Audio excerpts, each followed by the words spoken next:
like their arms straight down and they're real stiff and they're just bug-eyed. Adam Curry, John C. Dvorak. It's Sunday, March 29, 2015. Time for your Gitmo Nation Media Assassination episode 708. This is No Agenda. Diving deep into the ADSB extended Squitter spec and broadcasting live from the Crackpot condo in downtown Austin, Texas, FEMA Region 6 in the morning, everybody. I'm Adam Curry. And from northern Silicon Valley, where I received a bat signal, I'm John C. Dvorak. It's Crackpot and Buzzkill in the morning. You didn't actually receive the bat signal. This is a fact. No, the bat signal has been expanded.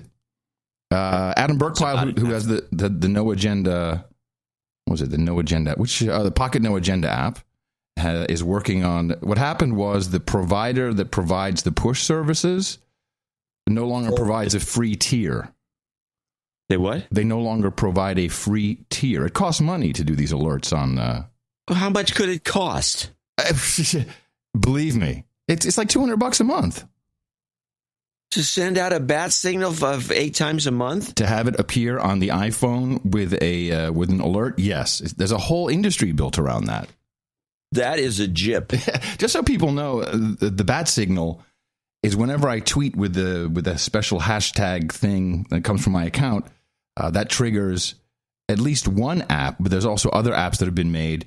And for a while, the Pocket No Agenda app has been kind of down because of this change, but now we have two new apps you can use: Push Bullet and Push Over.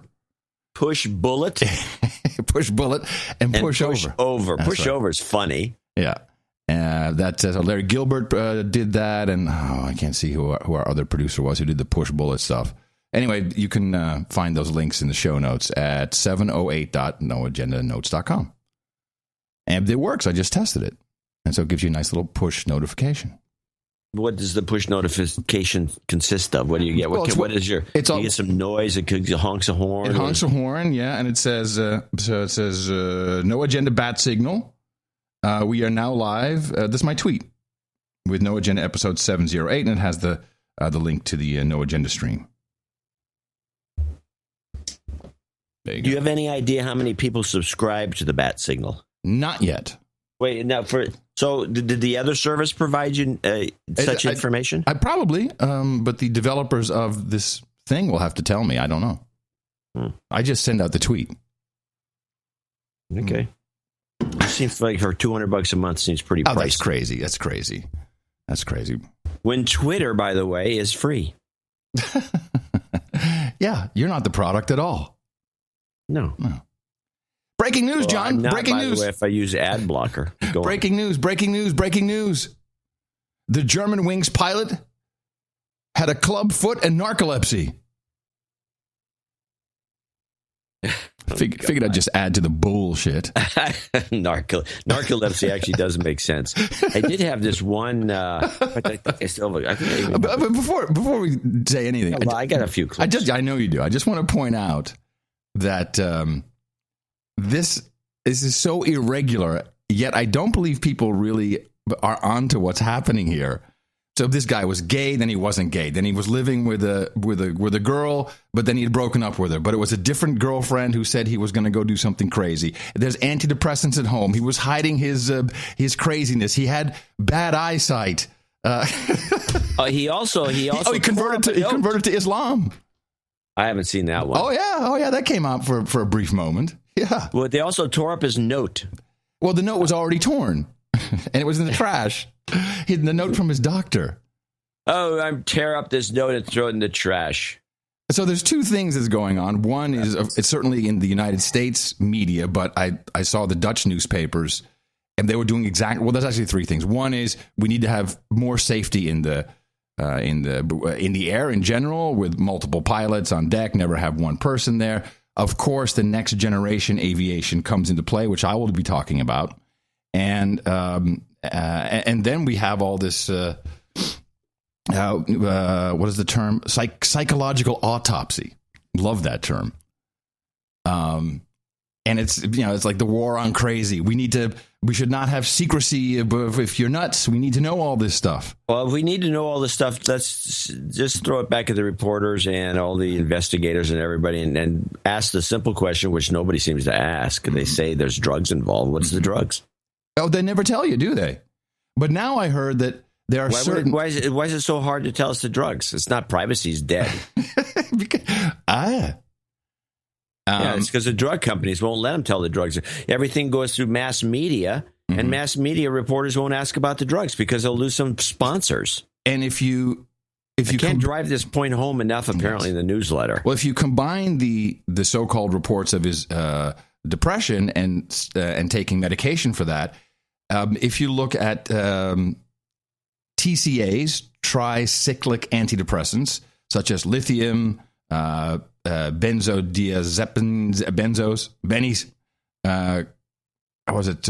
carbamazepine, all these SSRIs. They are very known. One of the side effects is vision problems.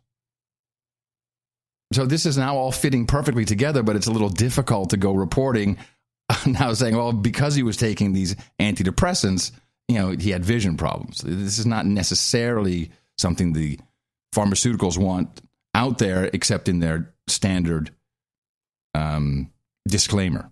Anal leakage, vision problems. Do not operate Airbus aircraft. Do not operate an Airbus. Do not operate an Airbus. But I got a lot of feedback from... I got an interesting note I'll read from one of our donors who's anonymous. He used to be a Airbus guy. I worked at an airline with a fleet of A320 aircraft. One morning, I awoke to find the FAA had grounded the fleet for an uncontrolled maneuver. There had been a near-miss situation, and the plane flew itself out of the problem. But the pilot was surprised when the plane did not go where it was supposed to go. Oops. Well, under computer control.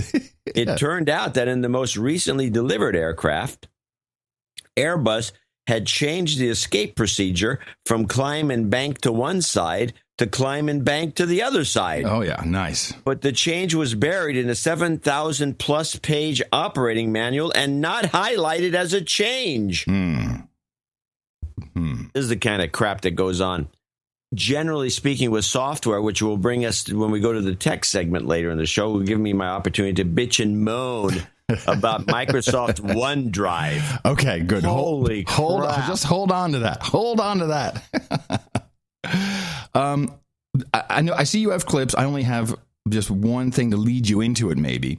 That is a reminder that the expediency at which this airman was blamed, and of course, there's a lot of misinformation about medical certificates. You have first, second, third class, what they mean.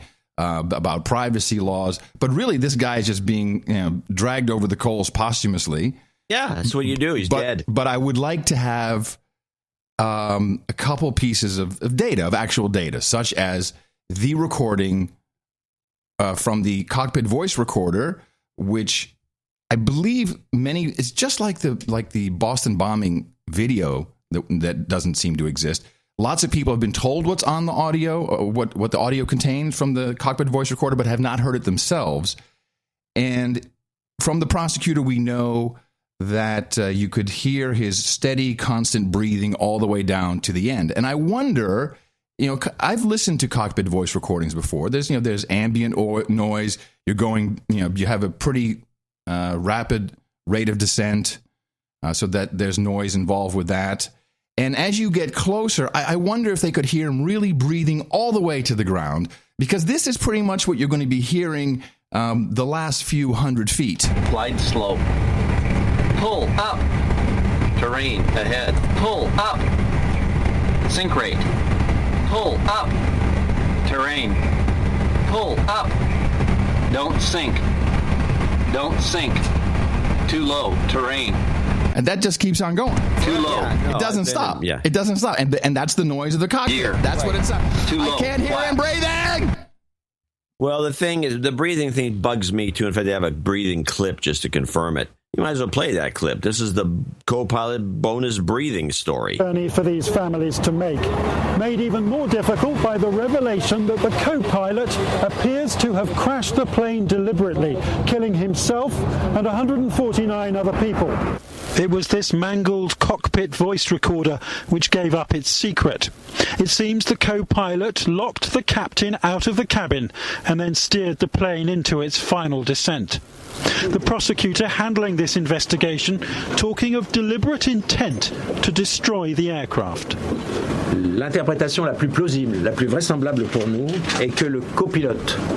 The most plausible and probable interpretation for us is that the co-pilot refused to open the door to the cockpit to the flight captain and activated the button to start the descent. The prosecutor described the flight's final 10 minutes. He said the captain left the cockpit, perhaps to use the bathroom, leaving the co-pilot alone at the controls to start the plane's descent. The captain is heard pleading to be let back in, but there is no response. The only cockpit noise, the sound of the co-pilot breathing normally, with passengers heard screaming just before the moment of impact. That is just not true, because you will hear. That's not true. Two things not true. One, that is not the only thing you're going to hear in this. You cannot, as far as I know, I mean, I've looked at manuals and I've talked to Airbus airmen. You can't turn off these TCAS warnings. The pull up, sink rate, terrain.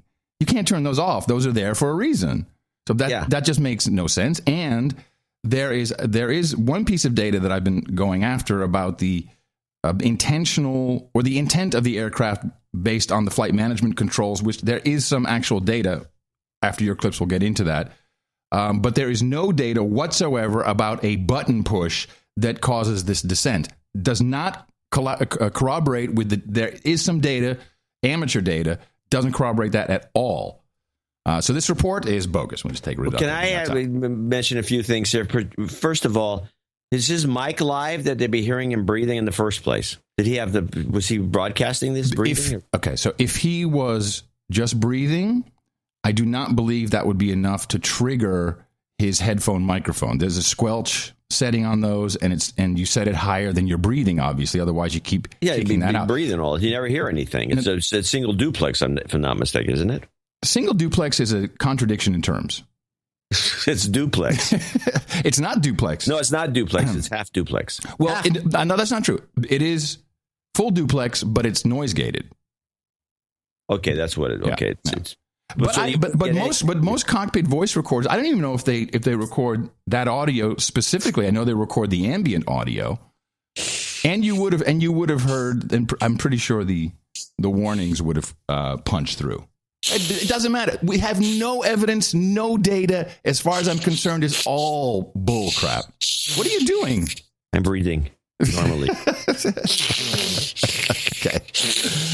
I have a lung condition. So that's always seemed like bullcrap. This guy's keyed up, And what happened to he was gay? That went away. He was gay. That went away. Gay part. Yeah, the gay part. But it just seemed like and you're right. There'd be all this other racket going on. And in that report, this guy says all you could hear was screaming and the guy breathing normally. How did those two things mix together? Well, the point is, whoever's reporting this, wherever that was from, they are reporting on hearsay, speculation, and at best rumor, because they have never heard this. So they're reporting here's lies. Here's what I've noticed. That guy, if you listen to him with this British accent, is put together a package. And NewsHour had another person with another British accent putting together a package. And everything I've seen has been some British guy, always a British guy, doing these reports. I've never heard of these people that are doing these reports. Did you write down any names? Because that could be No, I didn't. And I only realized it when I started saying, why is everybody British all of a sudden? And it's I can dig their names up. But it might be these reports are all, done. Well, of course, then, it's in the mountains of the middle of nowhere. And we don't really have a reporter there. Why don't we do your clips? And then I'd like to come back with the research that I've done. All right, well, here's the clips. This is the dubious backgrounder, which is co-pilot clip 1. This will be followed by the innuendo, which I find to be sketchy. Well, let's do a dubious backgrounder first. Start it off. Neil Connery of Independent Television News has this report from the co-pilot's family home in Montabaur, Germany. What was his name? I missed his name. Connery from Independent TV out of the UK. Neil Connery of Independent Television News has this report from the co-pilot's family home in Montabaur, Germany. Behind the energetic and healthy appearance, what turmoil could have driven Andreas Lubitz to do what he did? More clues uncovered about his mental state are starting to surface. Documents with medical information discovered at the house he shared with his parents are helping investigators trying to understand his actions. At his flat in Düsseldorf, where he sometimes stayed, torn-up sick notes for Lubitz are helping prosecutors build up a picture of the 27-year-old. The fact that a ripped-up current sick note, which covered the day of the crash, was found, supports the assumption that he kept his illness secret from his employer, this prosecutor says. Neighbours say Lubitz appeared to be in excellent physical shape, but evidence is growing of some other problem. In his flat, along with torn-up sick notes, investigators found medical documents relating to an Say what? You went from a torn-up sick note to sick notes. Oh, yeah. In his trash can, which means he didn't use them. If he used... It doesn't matter. Nah, but let me tell you something. If people came into my, and I've only been here for 4 months, if they came into my condo here, you're a neat freak. We should mention. Yeah, but you would find he had transmitters and weird looking antennas, such as this Alpha Loop, known for its World War I capabilities. It's like he had all kinds of dubious bottles of pills. Which, of course, is from my voodoo doctor. They'd have a lot of trouble in my place because one investigator was killed. Archivist. One investigator was killed. Still missing as the pile fell over. Exactly. It's just disconcerting. No, I thought it was this. I take that back. I think this is pretty much a very good example of how industry ran this news story. And I'm just taking my stance that something was wrong with this aircraft. We have multiple German wing air crew who refuse to fly. So we're not flying. And, of course, there's all A320s that they fly. No one's going to necessarily come out and say because of this, but they don't trust it. There was a maintenance issue with the nose wheel, landing gear doors. But they're just not flying. And that's not typical for this type of incident, as explained. Did Egypt Air go on strike when we had the Allahu Akbar guy go down? No, I don't think so. Well, they're doing a good job if this is a cover-up. And so let's go to, you can skip the rest and go to the innuendo. And there's actually a couple of little snippets in here that make you scratch your head a little bit. At the local flying club where Lubitz was a member, they're in disbelief. Ernst Müller tells me none of this makes sense. It's strange. This isn't an everyday event, that someone kills themselves and takes 149 others with them. Some things happen, but to take innocent people with you like this, it's just terrible. The regional mayor told me his thoughts are with all those suffering. We mourn with all the families, including the family of the co-pilot, he says. But there's no proof so far that the media reports are what really happened. There's been more police activity at Lubitz's parents' home, with items taken away as this investigation continues. As the hours pass, more details continue to emerge about the real Andreas Lubitz. It's really fantastic how it works when all you have to do is just insert this basic story, and then everyone is investigating things that could be based on just a false premise.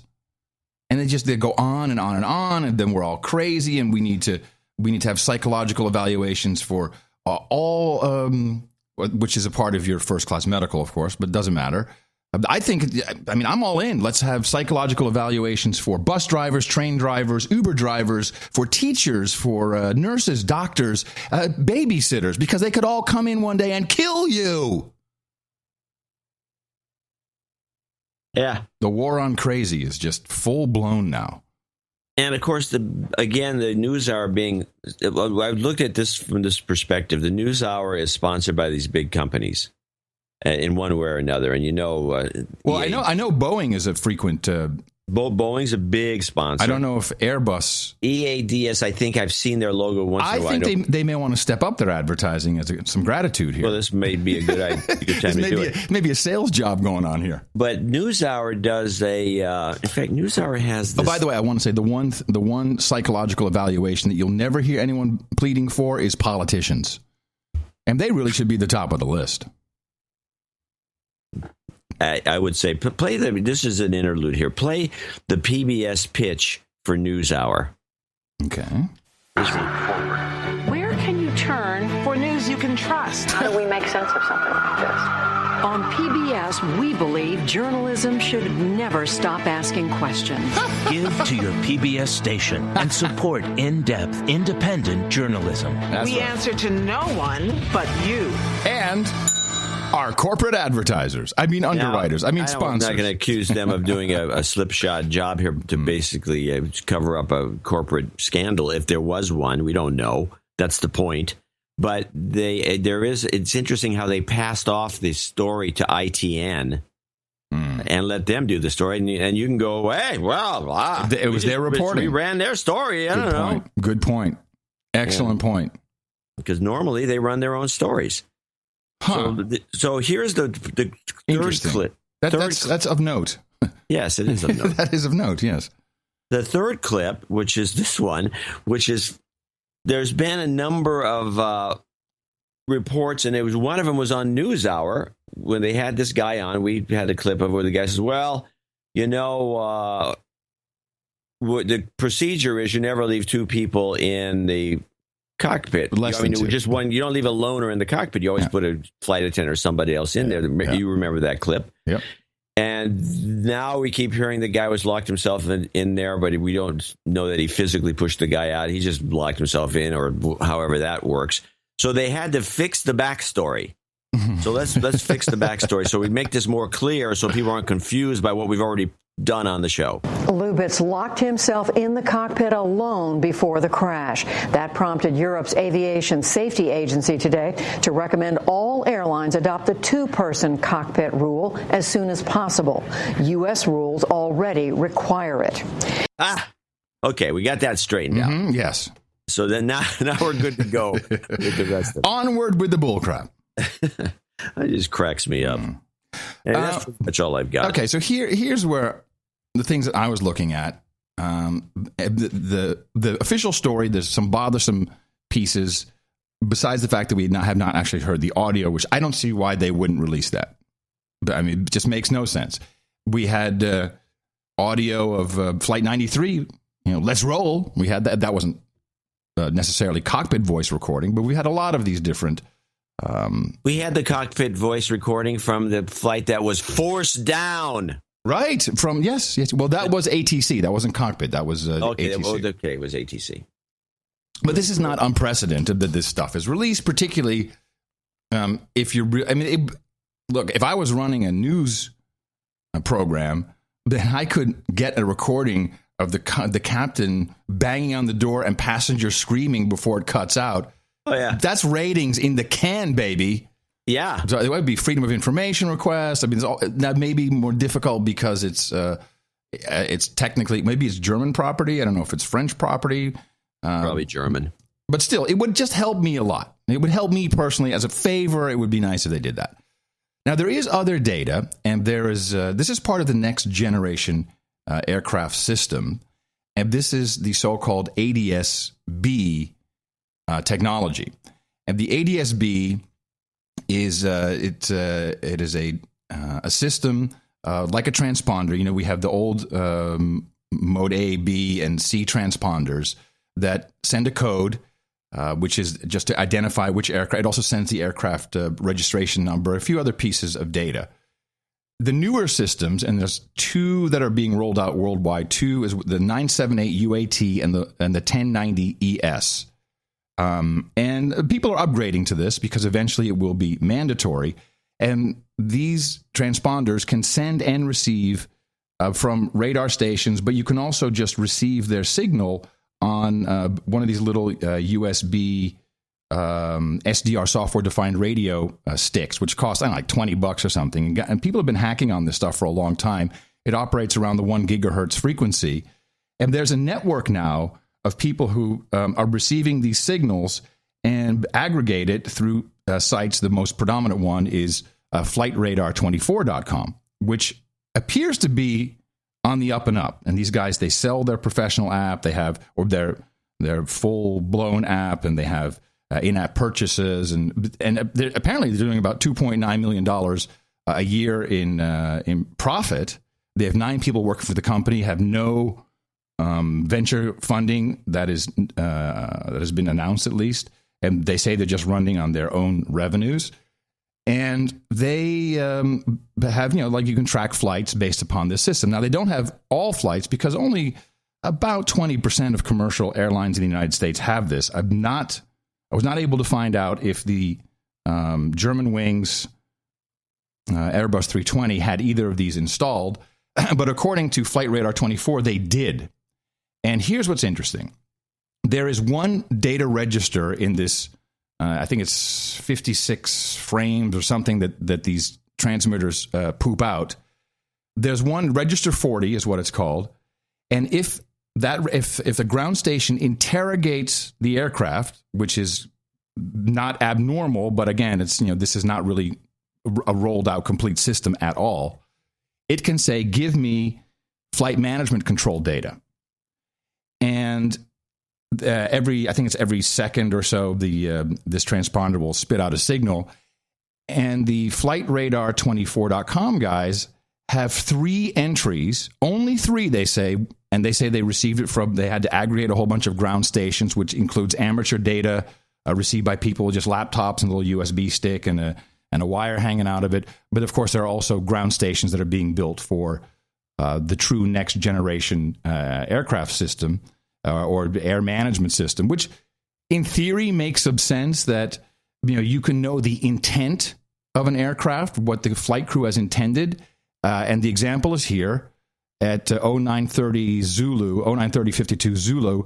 There was an entry from the register 40 in this, which apparently was interrogated by a ground station, and it came back altitude setting for FMC, flight management computer, 38,000 feet with the and has the QNH, which is the pressure 1006, which is normal. Then at 930-54 Zulu, the flight management bit comes back as the setting for the altitude, ALT, is 13,008 feet.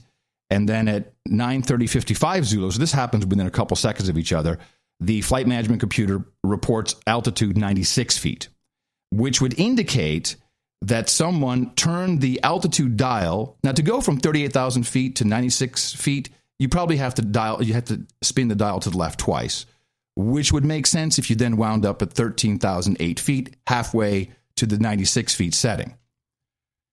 Now, what's interesting is that they only have 3 entries of this intent, nothing before, nothing after, and they say it was probably just good luck that one of these ground stations caught that, and they took 2 days to decode all this information. I don't want to say that it's not true.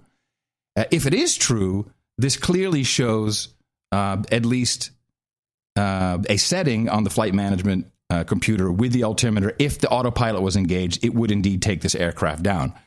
The problem is there's no data before or after, which is suspicious. There is very, if any, reporting on these 3 entries, and ADS-B is, of course, hackable. You could put these lines right into the data dump. You could just add it in manual, just type it in. But you can also easily spoof the transponder code. There's no good authentication as far as I've been able to find out.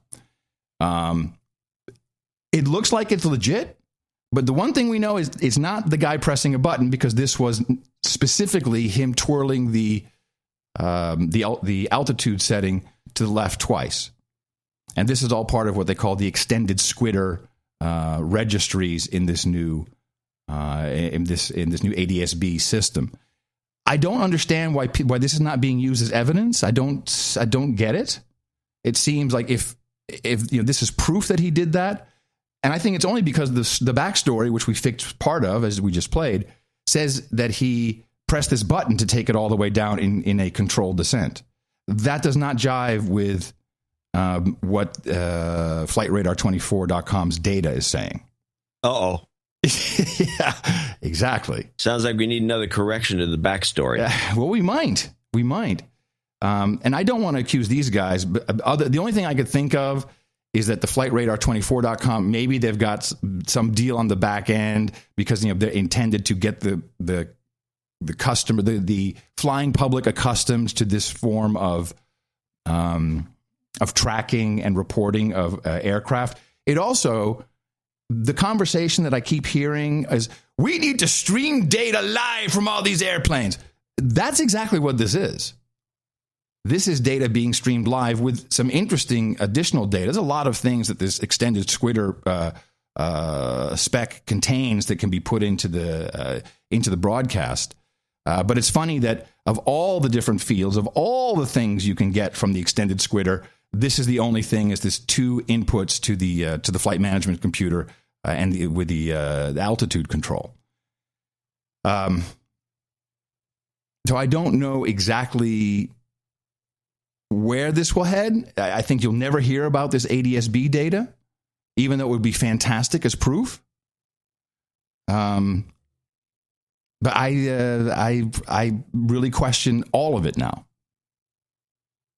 And by the way, is there not a single body? These disintegrated completely. There's not an arm, a foot, a piece of an ear, nothing? Well, I think they're still really, I don't know. No, you don't know. I know you don't know. They can't get up there. It's cold. I want to thank producer Charlie, by the way, for really, he's an ADS-B expert. Of course, that's what our intelligence network is all about.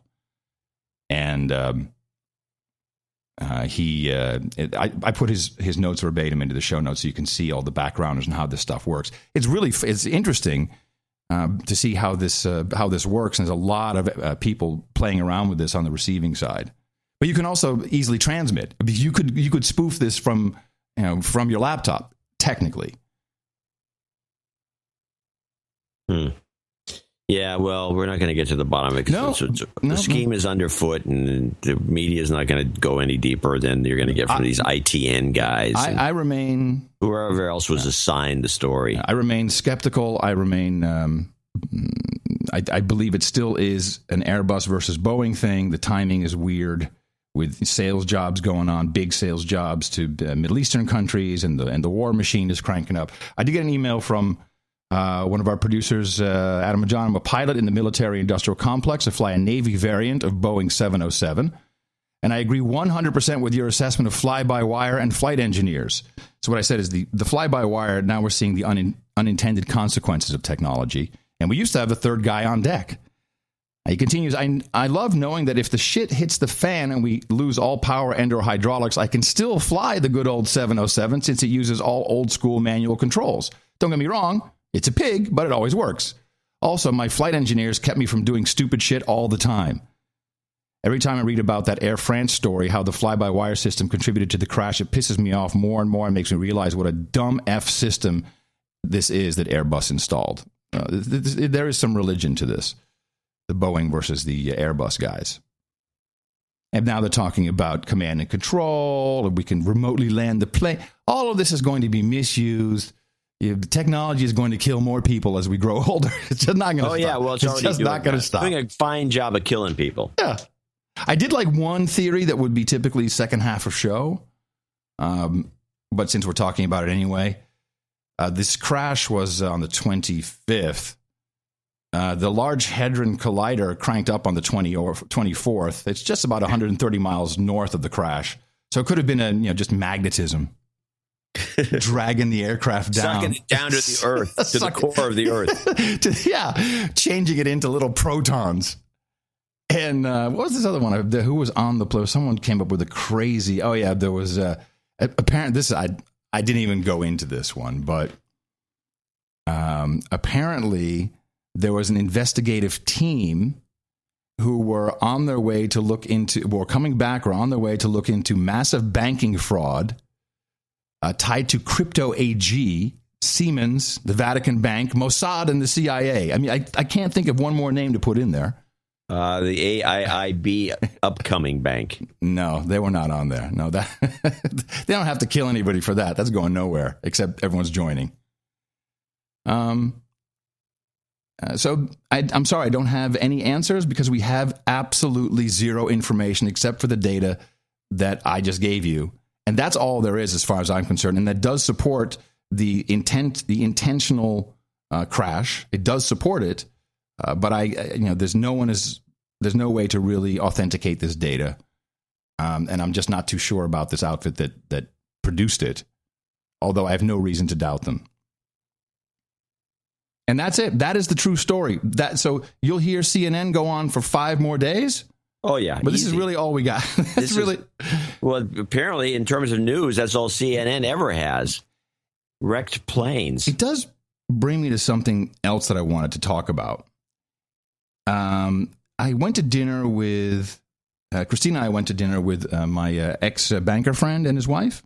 The banker. The ex-New York banker. Right. And we have other stuff to discuss about what was going on. But at a certain point, he said, during the dinner, he says, capitalism is gossip and power. And I said, wow, where did that come from? He said, well, think about it. That's what it is. That's how capitalism works. And I wrote it down. And when I went home, I decided to give it a little search. And I wound up with a guy who I had never heard of, and I'm very surprised, but I'm sure you have, Walter Winchell. Yeah. Walter Winchell is pretty much credited as the father of the schlock, bullcrap, celebrity-driven news cycle that we have today. It's funny that of all the people that never heard of Walter Winchell, it would be me. I know. It would be me. It is very humorous. People out there who know Walter Winchell are laughing to themselves. I don't know if there's many people who do know him. Oh, yeah. But I have a few clips. Walter, you have him? No, I have clips old clips from 1994. Neil Gabler. He is the author of Power, Gossip, and the Culture of Celebrity. So he wrote the book about Walter Winchell. And I thought it would be an interesting exercise to just learn a little bit about Walter Winchell, as he is the founder of what we are in today, and actually listen to an example as well. So I'd like to play here the back. This is from PBS, and it's from the 90s. Speaking to Neil Gabler, this is kind of the backgrounder on the whole concept. There was no real gossip in mainstream press before Walter Winchell. And Winchell was he in the 20s and the 30s? Was that his time period? Mostly John? the 30s and 40s. Oh, I thought there was some 20s there, but it was during. Well, there might be, but he was a radio personality. Yes, well, he started as a columnist for the New York Post. Right, but he became famous as a radio personality. Ended up wielding a lot of power because he understood a new medium. Here we go. And that medium had not really been fully developed in the 20s to the point where somebody like that can emerge. Invented, and I use that word advisedly, invented the mainstream gossip column. Gossip had always been marginalized before Winchell, and by that I mean that there were things like Town Topics, which was a society scandal sheet, and there was a scandal sheet called Broadway Brevities, which wrote gossip about various Broadway personalities, but these had very small circulations, and they certainly didn't hit the mainstream readership. They weren't part of the mainstream journalism or the mainstream media environment. And then Winchell comes along, and single-handedly, and it was single-handed, he creates this column in which he talks about who is romancing whom, and who's about to divorce, and who's anticipating a birth, and who's consorting with gangsters, and who's welching on bets, and who's ill, and all of these things that had previously been shielded from public view. When we gossip over the backyard fence, I mean, we gossip about our neighbors, and that's one thing. But the only way that this gossip, that is mainstream gossip in a newspaper and ultimately syndicated gossip across the country is relevant at all is if you're gossiping about people that everyone knows. And the people that everyone knows are almost by definition members of some kind of elite, whether it's a financial elite or a social elite or a celebrity elite. Now, when you take all of those factors and you put yourself in the position of someone who's reading Winchell's column in the late 20s or 30s or even later, but let's get back to the kind of inception of that column, and you're reading about some movie star who's getting divorced, or some socialite who's lost a fortune in some way or another, you are penetrating the veil that has always existed. You're punching a hole in it, or you're letting Winchell punch the hole in it, and you're looking through that hole. And that empowers you. Mm-hmm. That gives you a sense of power over the people about whom you're reading. By invading their privacy, you are in a way appropriating them. That is, of course, I know this intellectually, but I've witnessed it, but that is exactly what it is. It empowers the slaves who feel disenfranchised, have no power, feel their vote doesn't count, and it's a human mechanism that, as of course we'll hear in this next clip, was geniusly exploited. He writes again and again and again how tired he is of writing these columns, how much he would like to retire. It sounds like you, John. How he only does it for the money. How he's always looking for something else to do. And I think he got bored with gossip. He said this explicitly later on, that, if gossip just bores me now when I can deal with the affairs of the world. So I think that would have happened. I think, too, that there was always the political potential within Winchell, that he understood at some point the relationship between the cultural democracy he served and the political democracy he could serve. Certainly, the Anti-Defamation League understood that in using Winchell's column to fight the Nazis, both abroad and domestically, and others came to Winchell. On a regular basis, civil rights leaders would come to Winchell because they understood the way in which the column could serve their purposes. Sound familiar? Yeah, Winchell's interesting. I did just looked him up on the Wikipedia. I remember him when I was a kid. He was still around until he died in 1972. Well, you actually used part of his legacy. Well, I'm stuck with it, I guess. Yeah, it's okay. But he began his radio. His radio things what really made him. He was good at. He did the thing about. Shall we hear an example? Because what I like so much, I can do an imitation of him. No. Well, let's do this. I don't have it. You have an example of him? I do, and this is really nice because first of all, he starts off with something that obviously you were influenced by him through the ages, although I don't think directly. But he also has. He has a little sound because this is a video, and you can see it in the show notes from C-SPAN actually.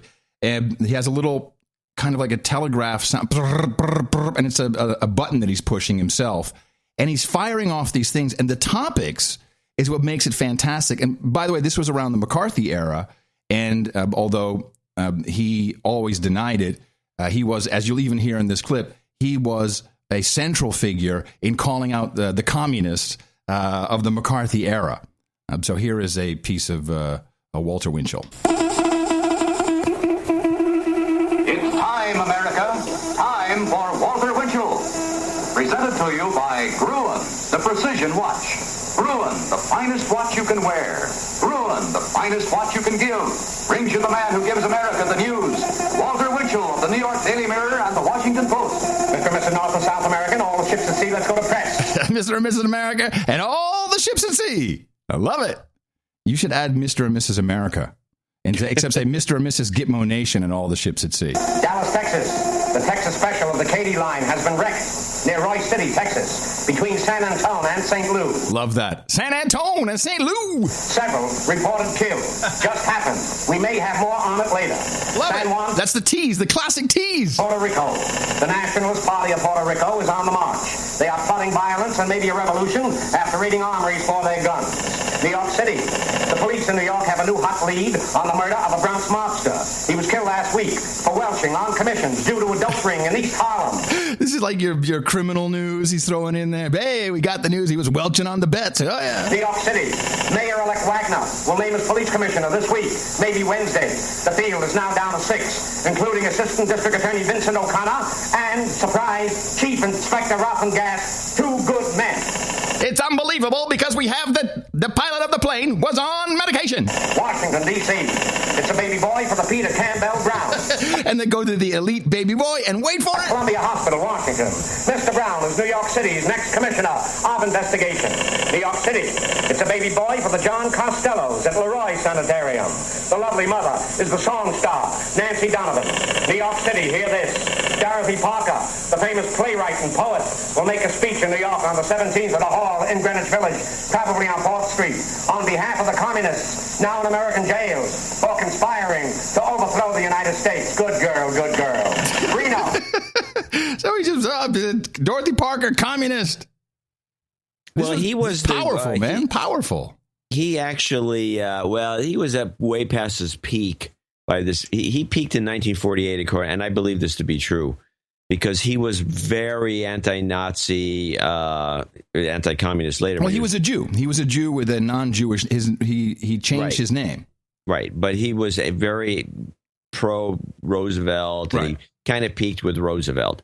And so and his style. And was it not Roosevelt who was influenced with his, was that Fireside Chats from Roosevelt not influenced by him? I really doubt it. Oh. The only lasting influence he had with his style was Paul Harvey.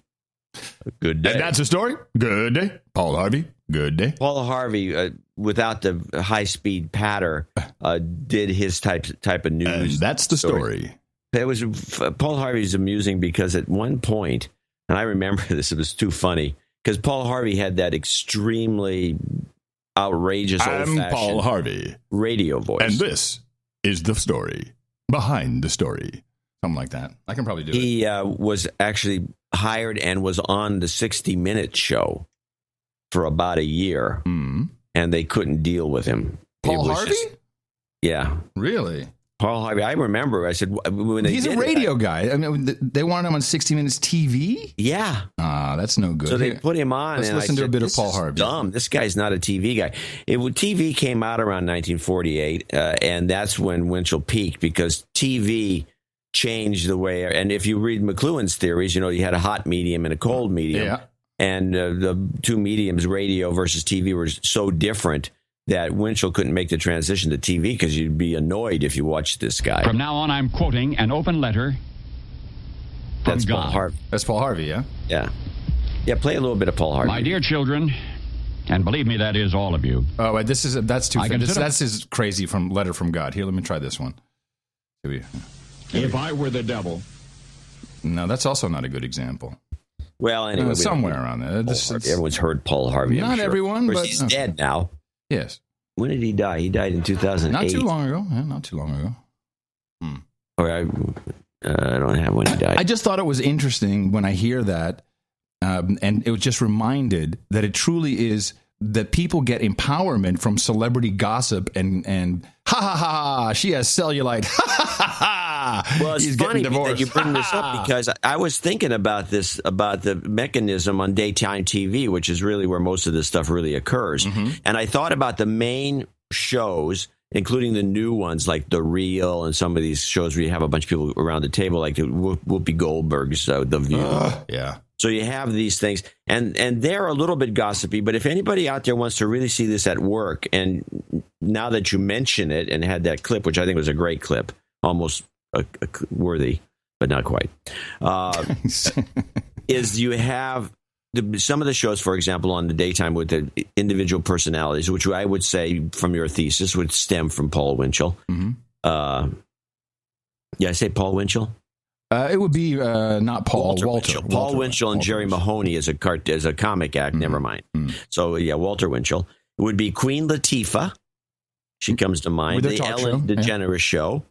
Okay. Meredith Vieira's got a show, but the show of shows, TMZ.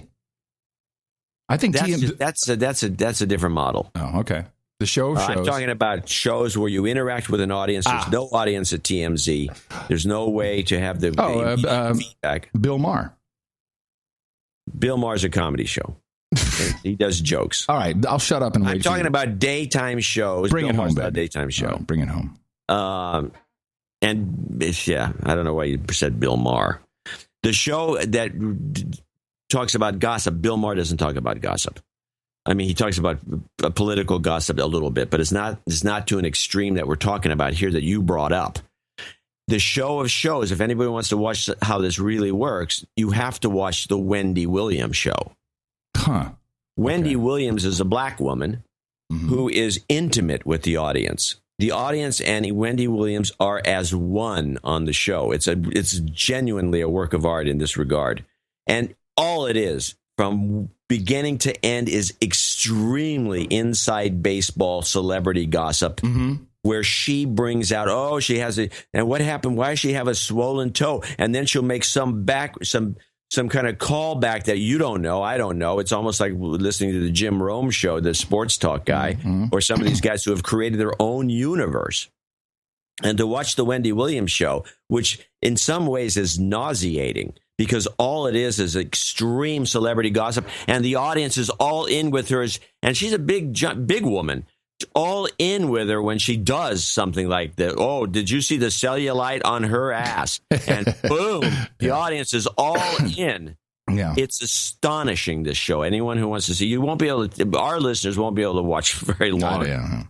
But I have a 1:30. It's exactly what you're talking about. The Wendy Williams show. Well, it's a 30-second clip back to the PBS interview with the author of the book about the transition to the celebrity culture, which. I should have played this just before what you said, actually. I mean, he created a preoccupation with celebrity, with gossip, with trivia, and that grew and grew and grew and grew until it really kind of subsumed the press. I mean, that process is still going on now. If one wants to see the origins of this media environment in which we live, where we're more interested in what happens to Michael Jackson's marriage than we are in what happens to Haiti. If one wants to understand the origins of that, one has to go back to Walter Winchell. Needless to say, I've ordered this book, which does not exist on Kindle, and I shall read it. And if there's anything else in there that I learned about. What's the name of this book? It's, hold on. The title of the book is... It's called Winchell, subtitle, Power, Gossip, and the Culture of Celebrity. I think I got one of the last two new copies, or you can get it secondhand, but certainly not on Kindle. It's interesting how this form. I'm going to get this book too. Where Winchell, and you played some Winchell. Winchell actually mixed the gossip in. He mixed it in with news. Right. The purest form of this, again, I'll bring it up, is Wendy Williams. She mixes it in with no news. Well, here's the cool thing. I believe that the transition that we have seen is from politicians and leaders. They have become the celebrities. And that is now, and in some cases, it's extreme. Clinton, Obama, Kerry wishes. He's just too fucking stupid to be a celebrity. He's stupider than the stupidest celebrity. But then the association, that's another big one. The association with George Clooney. I mean, you can go on and on and on.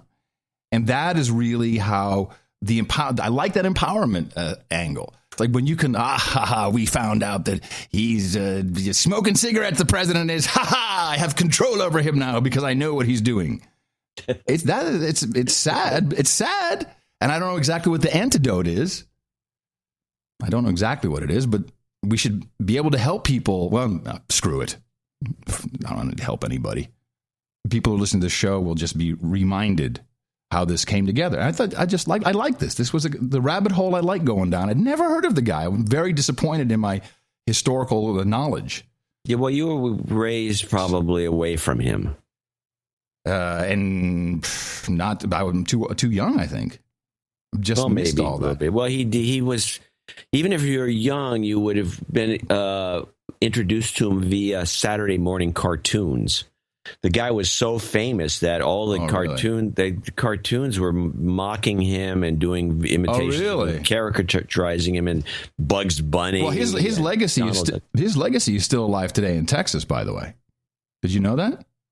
No. My God! said for 25 years they've been growing babies in cows. That's right.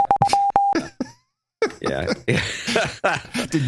You did not know that, now did that you? You mentioned it. That's exactly it. See? Yeah. I know. That's a good call. I know. Yeah. For 20 plus years, they've had glow-in-the-dark dogs you can buy that are part jellyfish. There's a clip. You want one more? For 20 years, they've been growing open-air HIV corn in Texas, Protogen. You know about pharmacological corn? HIV corn? I thought I was nuts. HIV corn? They've been selling glow-in-the-dark dogs? Yes, with jellyfish. Where? For 20 plus years, they've had glow-in-the-dark dogs you can buy that are part jellyfish. I would like to order them along with my sea monkeys, please. Wow. Yeah, I know. Send you those. You're not listening to him. No. I had to ask him, did you edit this? Did you make this up? Because that's almost the literal definition of incredible. I said, no, that's exactly what it is, man. Okay, fine. No, of course I have no time to listen to him. You crazy? No time for that. Wow. I'm busy. A lot of listening to get those clips. Busy doing lots of people listen. Nothing wrong with that. No, it's fine. Buying seeds and buy some seeds while you're at it, and boner pills. It's all good. It's all good. We've had every once in a while somebody quits. They go overboard. We've talked about this. Man overboard. Yes, I thought someone gave me a splash sound for that. Some guy went over splash. So splash went over the side. Yeah, guy. This was an email that you forwarded. Yeah, it's a meme. I'm not going to say who this is, but I have to read some of this before we go. Yeah, I think you should. That's a good idea. Segment. Yeah, because it's distressing, and it's distressing on a number of different dimensions. Because we're not trying to be mean-spirited or a-holes on this show. We're trying to make light of things, which is kind of a-hole-ish. Let me reiterate. There's two things the new listeners misunderstand two things. One, we're really just trying to make light of the situation. Because if you laugh about it, it changes your chemical composition, and you can feel better about typically things that you're not being told the truth about it, or it may be just a little disappointing in general because of all this information transmission we can enjoy that is just too much and your head's going to explode. The second piece is when we talk about people, we pretty much on the show are always talking about them from a media perspective. We deconstruct media. We look at things. So if I'm talking about how Abby Martin looks, formerly of RT, it's not because I have any personal vendetta or crush on her. It's just seriously thinking about why she's no longer on RT. And part of it is she can't walk in heels. And we have experience with this. We know how it works. And media dominates people's lives. So you might as well know how it works if it's dominating. You might as well know how it works. And the internet has just made it worse. Yeah. It didn't make it better. It made it worse. Once Hillary Clinton and we expose this as best we can. And we're probably not. And there are people at higher levels than we have ever achieved that could do an even better job of exposing, but they're all in because you get paid off. Yeah. You're making huge amounts of money. You're not going to turn on your own media unless you're nuts. Precisely. I haven't been listening to the shows lately, he writes. I've been trying to focus on setting up life here in China. He's just left from Denver. I'm going to skip most of this, but this is there's a couple graphs in here that need to be read. I appreciate what both you and Adam do, but after all the disruption in our lives lately, both me and I don't know if it's a wife or girlfriend, have decided to look for more positive inputs. Yeah, that hurt a little. That stung a bit. I hope to come back and listen eventually, but the tone of your show seems too angry for me at this time. Really? I'm thankful for Twit and the shows they produce and the consistent message of being positive. What? Yeah, I guess so. Yeah. I'm a rule follower, right? What do you do? Are you a rule follower? Mm-hmm. So I suppose that there is a contingent that doesn't want to hear any of what our analysis has to say. We deconstruct stuff, we tear it apart, and then we make it apparent in many instances that what the public is getting fed is complete horse shit. Yeah. At some point, you make that blue pill, red pill decision, and you say the horse shit's better. I prefer the horse shit because it's positive. It's tasty. It has nice little chunks. It's positive. It's a positive message. Yeah. If you had a positive message, well, you can go. There's a lot of preachers, by the way, that have a very positive message. And I think Osteen is a good example of a guy who has the ability to produce a positive message. It's all Bible related. If that's, you don't want to deal with anything, I would just go that way. But just go straight to the Lord. Yeah, just become it's easy. And you can get nothing but positive feedback. And don't read the news. Don't listen to anything. No. But if you're going to be in the world, generally speaking, you can still listen to the Lord. You can listen to Osteen or any of these other preachers that are very talented. But that doesn't mean you should be just buffaloed by, let me buy another phone. I have one, but I need a new one for someone to be sold. These operations of positive. I need the next new big thing. Selling you stuff that you don't need. Yeah.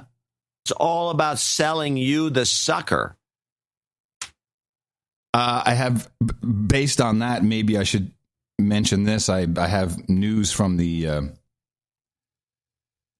from my Twitter. I have news from my Uber sources. Okay. From the Uber Intelligence Network. I've got information, man. New shit has come to light. And I really like taking Uber in the town. I don't want to get the car out of the garage and all that. It's a pain in the ass. It's like $7 or $8, but I never really take something that has to be far enough away for me to get into a conversation. But pretty much everybody who's driving Uber, I'd say 30% is local Texan born and raised. And the rest is, here's the two I spoke to. One Uber source from Kashmir. It was very interesting. Just hear about Kashmir, the area that has been fought over between India and Pakistan for. Is he Indian or Pakistani? Pakistani. Okay.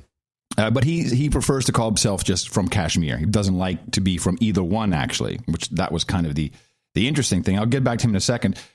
I had a young kid from Baghdad, and he's been here for a number of years. He came to study computer, but like Q&A or some software Q&A. Anyways, at Austin Community College, and he's driving Uber to make up for the cost. Not making a lot of money, but with these guys, and you should try this yourself. If you're in a cab's a little harder because I don't know, but certainly with the Uber, he's like, "Where are you from?" And with your no agenda knowledge, you'll be able to strike up a conversation. So Baghdad, of course, I said, well, it's that IS is pretty funny, certainly since it's the CIA, and that's when the car will jerk a little bit, it's like because his head whips around and goes, "You know this?" I said, "Yeah, of course. Not everyone in America is stupid." He says, "Oh, everybody knows this, and everybody in Iraq knows this. Everybody knows this is crazy, CIA, Mossad." And then he just goes off on the American population. He says, "I came here. I want to work. I want to work hard. I want to get an education. I care. I don't want any handouts. I don't need anything from anybody. But everybody I know here in America, they don't want to work. They just want to party and smoke weed." I'm like, yeah, watch TV. He says, "Yeah, that's pretty much it." And that's an interesting observation. I think he's right. Well, there's some evidence to that. You have a clip? Do I have a clip? I don't know. What's your evidence? What's your evidence? Clip. Oh, okay. Well, you can play the Noodle Boy if you want a clip. The Kashmir guy said something even funnier. And this was a couple days ago. And I try to write these things down immediately when they start talking about it. But he said, look, everybody knows that MH370, everybody where I come from, he says, everybody knows that they were testing a weapon that can disappear things. And this was the target. We all know that. All right, thanks. The one that disappeared, that plane that took the left turn and disappeared? Yeah, he says it was. I never heard this one. Well, you don't live in the Middle East, do you? You don't live in Pakistan or Kashmir or India, do you? Really get out of control. I like this. Disappear things. I need a jingle for the Uber sources. I've got information, man. New shit has come to light. I'm just going to keep taking these guys. I'm going to go out to dinner. They're fantastic. Well, if you get a weapon. He said, everyone knows this, where I come from. Known fact. Fact. You know what? I'm not questioning it, but it's just interesting to have this type of info. I like it. I really very much like it. All right, with that, I think it's more than time to thank you for your courage and say, in the morning to you, John C. Dvorak. Well, in the morning to you, Adam Curry. In the morning to Mr. and Mrs. America. All the boots on the ground, feet in the air, subs in the water. All the dames and knights out there. In the morning to everybody in the chat room, noagendastream.com. Good to have you there. In the morning to Void Zero, who will be going into have some procedure done April 1st. So we're just sending him some karma for this coming week. And in the morning to our artist, Lynn Hartson, 2 in a row. 2 in a row. Well, what's the random number theory at work? Is it? Well, or is it he just nailed it? He just nailed it. Well, maybe. The guy nailed it. Possible. People do nail it. But, usually it's not necessarily streaky. Although there's that one time. We've had Nick the Rat on the streak. We've had Martin JJ on the streak. The big streak was Martin JJ to the point where he had to retire for a while. I think he actually didn't go to work anymore. He disappeared from social life. He says, I'm kicking ass. I'm going to back off because these losers can't seem to get an art piece in. And I really want to thank Martin JJ while we're talking about it, who pretty much saved our ass with a backup recording of the show. On Thursday. No idea what happened. I did check today's recording. It seems to be working. But we had a meltdown. I had a 3-hour file with no audio. And Martin JJ had recorded the stream and is highly appreciated. Yeah, it sounded pretty good. I have a backup recording, which is the iRiver IFP 799, which records fine, and I like it because it's very small. It runs on a AA battery. You can just plug it in. It's good to go. The problem is, you can no longer get the files off of the device with modern operating systems. So there's a little irony there. Oh, I've got my backup device. Right? Just the 1950s. I know, it sucks. That was horrible. It's horrible. So I could get it off. We do after the show. We do a postmortem, and so we put stuff together, and then this thing. He's I don't no problem. I got my 1942 backup thing running here. Should be great. And so it recorded, but the only way to get it off would be to spin it off in real time. 3 hours before I would have said to re-record it. So if anyone has any ideas about that, and I don't have a Windows machine, it would have to be on OS 10. Yeah, it's just nutty that's not possible. I'm so surprised, and I didn't know it because we haven't had a crash like that. You didn't have to use the backup anyway. So I highly appreciate Martin JJ's efforts there. Oh, here we go. Man overboard. Fletcher on the fly. Good. We got it now. Okay. Let's man overboard. We got to take that and we'll sweeten it with a splash. Yes. Like a toilet bowl splash. Yes. Yes, we should. All right. Let's thank a few people who helped us out. We did have a couple of executive producers, associate executive producers for show 308. Is it 308? I would say 708, but 308. If you want to go back in time, yeah, that'll work for me. Fine. 308. John C., which stands for I forgot. Dvorak. Cognition. Cognition. Yeah, there you go. Good one. Stephen Yarosh in Wakefield, Massachusetts. That's 36415, which is actually a combination of 31415 plus $50. Hope the spring is nicer in Tejas and Berkeley than we're experiencing here in Massachusetts. Berkeley? No. He says Berkeley. Oh, no, that's good. No, it says Berkeley, but okay. Okay. Tejas is not really, it's Texas and Berkeley. Mm-hmm. Thank you. So I'm going to use Berkeley from now on. Good. Thank you so very much for the bi-weekly dose of sanity required to keep me off the ledge. I'm calling out Eric, E-R-I-C, who I punched in the mouth last year, and Al, who Eric punched in the mouth as boners. Oh, well. Douchebag. I got douchebags, no boners. Well. Sorry. Please note the forward email from Homeland Security and the Bakken oil train explosions. This came out after show 702s detailing the evils of rail versus pipelines from Putin anti-gay to the Hobby Lobby case and to the BS that is the XL pipeline discussion. Thank you for deconstructing the media excrement and giving us the truth. I couldn't not risk getting on the Fletcher Fest. Plus, everyone can use a good shot of karma, so I made a $3.14.15 donation. I can't wait for her SK Fletcher scream, Yarish. Yarish! Yarish, okay. I couldn't come this close to executive producer and not make it. So, here's an extra $50. It also makes for $36415 or $1 a day for the year. Can I have 2 shots to the back of the head? Her head is gone. Boom, shakalaka. Karma, thank you. TBPITU. That's right. Thank you, bye. And her head is gone. Bingo, boom, boom, shakalaka, boom, boom, boom, boom, shakalaka, boom, boom, shakalaka. You've got karma. And a reminder for those of you who are new or missed it or hadn't heard about it, $3.14.15 donations for the Fletcher Fest. You'll get your own shout out. Very similar to before he blows his voice out. So get in. That's quick. right. Before like world leaders have Fletcher Fest. Even the elites have it. Koch brothers. How can you not have one of these? And we will. When do we end this? We have to have an end date. I'm going to put a date on it. I'll put a date on it because because we have to keep Fletcher alive, and then I also want to release them all to the public. So people can, if their name happens to be Putin, they're in luck. And I have a clip, boom shakalaka. You have a boom shakalaka clip? Boom shakalaka. Ooh, I shall put that into my bin. Nice.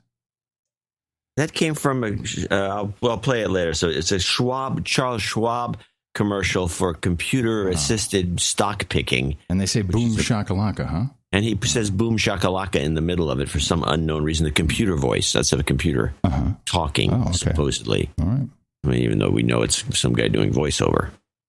Onward with Thomas Nussbaum. Sir Thomas Nussbaum. 3:14:15. Earl Nussbaum sends much love to all my No Agenda family. Fletcher Fest. He wants Nussbaum and everybody. I don't know if he's suggesting this. Everybody send me pics, which is really dedicated to you. I think so. And Fletcher, for this particular donation, he's been in contact with Nussbaum, made a special one for him. Nussbaum.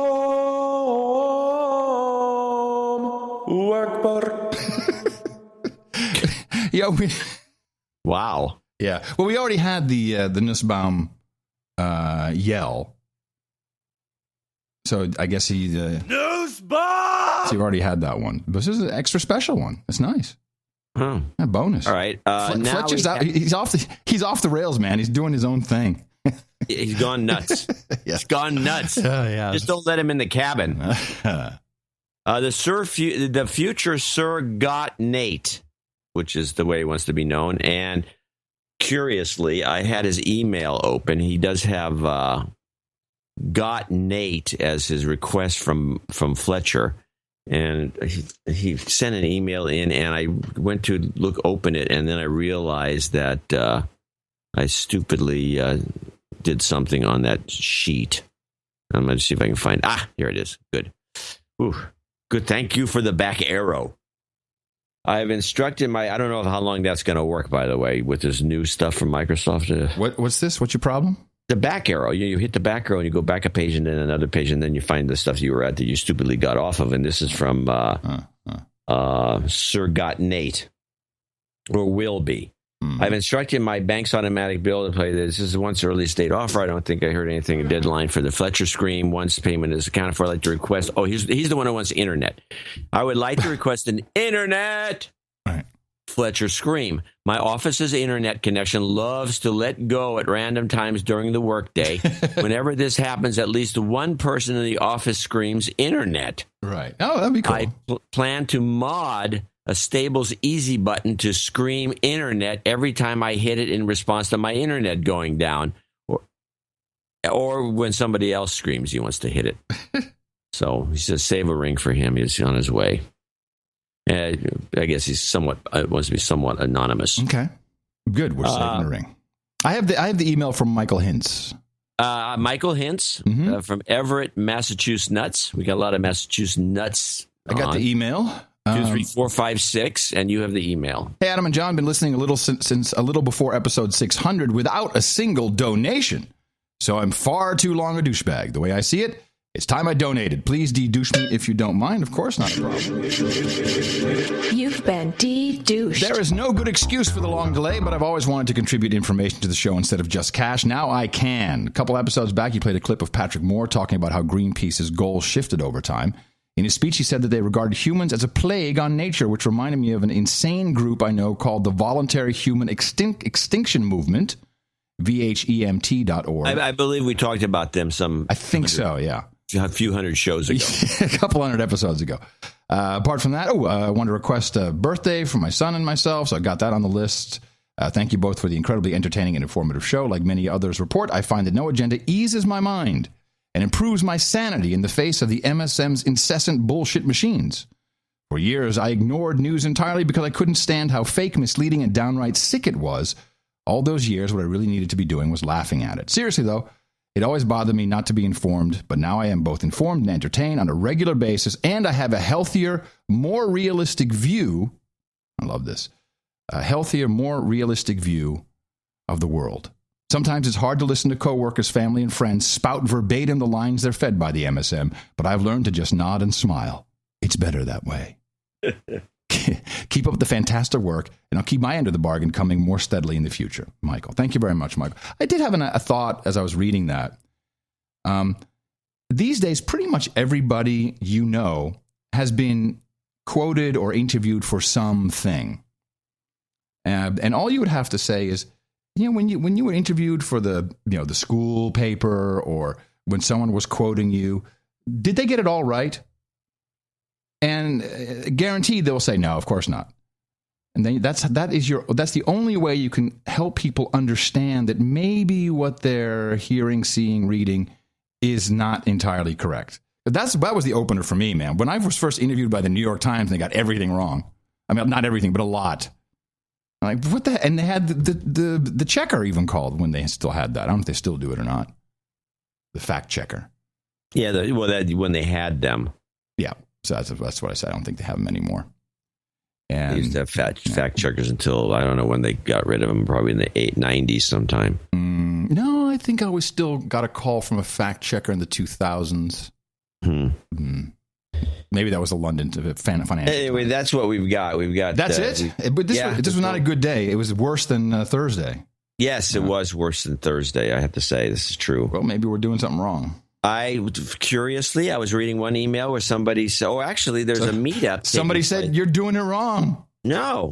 Let me just get to the meetup. Okay. This is of Tim, who's in Michigan. The Michigan folks have a little clique that they're trying to make happen, because they're all... when I was there, we did 2 or 3 meetups with different people, and they all seem to get along with each other.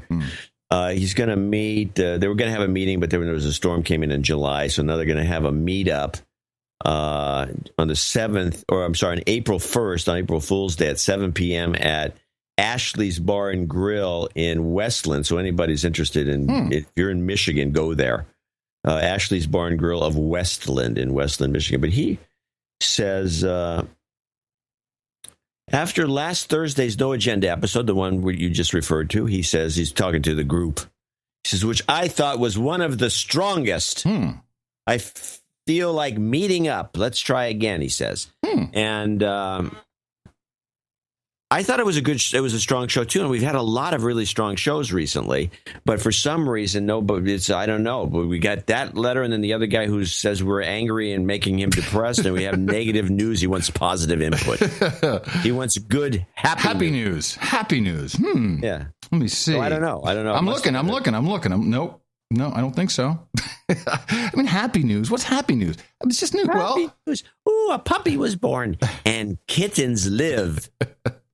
This was my favorite story of the week. The report says DEA agents attending sex parties in Colombia should have known the prostitutes in attendance were paid with cartel funds. So this report says the Drug Enforcement Agency agents had sex parties with hookers, which I think I'd like to know a little bit about what exactly constitutes a sex party, just to fill me in. And well, if it was an orgy, they'd say so, which seems to me to be a sex party. I think I would guess that a sex party was just a place where you pick up hookers. Possibly.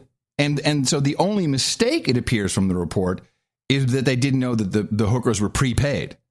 Prepaid by the cartel. Prepaid hooker. The same drug This is a shocker. I would never expect it. Gambling? It's going on there. Were paid with cartel funds, the same drug cartels the officers were supposed to be fighting. To make matters worse, most of the sex parties occurred in government-leased quarters where agents' laptops and BlackBerry devices were present, potentially exposing them to extortion, blackmail, or coercion. The report even says that a foreign officer allegedly provided protection for the DEA agents' weapons during the parties. 10 agents were investigated and 7 admitted to DEA investigators that they participated in the sex parties. Their punishment was nothing more than suspensions, ranging from just 2 to 10 days. I'm shocked to find that gambling is going on in here. I think this is a recruitment story. They need more people at the DEA, and I'm all in. That's a great interpretation of that story. What else could it be? And they got because it's not a story with any sort of legs. It's just There's also we need recruitment. Let's close out. They're having more fun than I am sitting here. Better than that drone crap, man. Seriously. All right, let me thank everybody. I have 2 quick PR mentions. Already mentioned the Push Bullet, Pushover, Bat Signal. Also, thank you very much, Sir James, Black Knight of the No Agenda Roundtable, who registered letsgetsocial.today, which, of course, forwards to noagendashow.com. Although I would consider a separate page that just has that crazy social song idiotic song with a link to our site. That may be even funnier. I'm not going to play it because it gets stuck in my head and come on. It irritates me when it's come on. No, it's horrible. Just cut to the chase with it. Just move away from that guy doing his rap. Come on. I love that song. No, I'm not going to play. No. Come on. No, it's not okay. It's not okay. Why is it not okay? Because it's an earworm and it doesn't go away. I'll play it at the end of the show. How does that sound? Okay, as long as you play it at the end of the show. All right. Hey, listen, people, seriously, we need a little bit more help to... Dvorak.org/NA. For Thursday's show, please chip in if you can. We're giving you some Valium here. And propagate the formula. Our formula is this. We go out, we hit people in the mouth.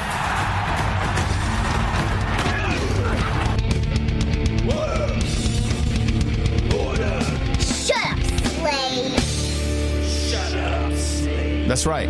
Easter is coming. Your birthday is on Easter. My birthday is next Sunday. All right.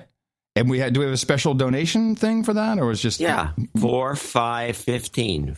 4/5/15. April 5th, 2015. It's your Easter donation, and we will be reading all the names.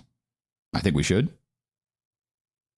Well, we could. Okay, I will read all the names now that you suggested. Yeah, why not? It sounds like we should do that. It'd be fun. There's a couple of cleanup operations underway, and I wanted to at least highlight them. And with cleanup, I mean our good old 2 to the head. And I've had this in the show notes, in my prep at least, for the past, I think it's 3 shows now. Ukraine first. 2 high-ranking Ukrainian officials have been arrested during a televised government... I'm sorry, this is not the right clip. Wrong clip. I think there's been 4... Shoot, I'm sorry, this clip got lost. There's been 4 suicides of former and high-ranking officials in Ukrainian government. They just seem to be so depressed they're killing themselves. Or maybe it's some kind of cleanup job. And it's all suicide. And then we have this report that came in. A decorated Boston police officer and Army veteran remains in a medically induced coma tonight after being shot in the face during a traffic stop. Officer John Moynihan was one of several gang unit officers trying to pull over a car. Well, Police Commissioner William Evans says video shows Officer Moynihan approaching the driver's door when he's shot point blank. The suspect then continued firing at officers as he tried to run. Police returned fire, killing the suspect at the scene. A woman driving by, she was also injured, but is expected to be okay.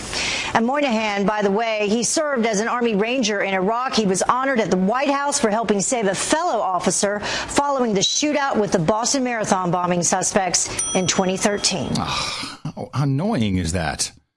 But I hate it when good witnesses just get shot in the face. Well, that's just a shame. It's a big shame. It's not the same as the execution shooting in the Florida apartment. No. Or the guy who was being interrogated and shot in the back of the head by the FBI. That's what I meant. Yeah. That was in Florida, I believe. It could be. Well, there were some executions of 3 different drug dealers, and that was not in Florida, but that was a part of it. Doesn't matter. It doesn't matter. No, the story's out. It's done. Yeah, it is. I've been diving into a couple things as deeply as possible, and not really getting very far with the things I wanted. The main one would be the Iran negotiations. I decided it was time for me to really get down into it, and I really just wanted to start off with a list of the names of the negotiators who are back at the table, I believe, today, or certainly Monday in Lausanne, Switzerland. This is the so-called P5+1, which includes, and this is not discussed very widely, but it includes representatives from the United States, China, the UK, France, Germany, and Russia. And apparently all these different countries are represented at the table with Iran for what we're being told is the agreement on Iran's nuclear program.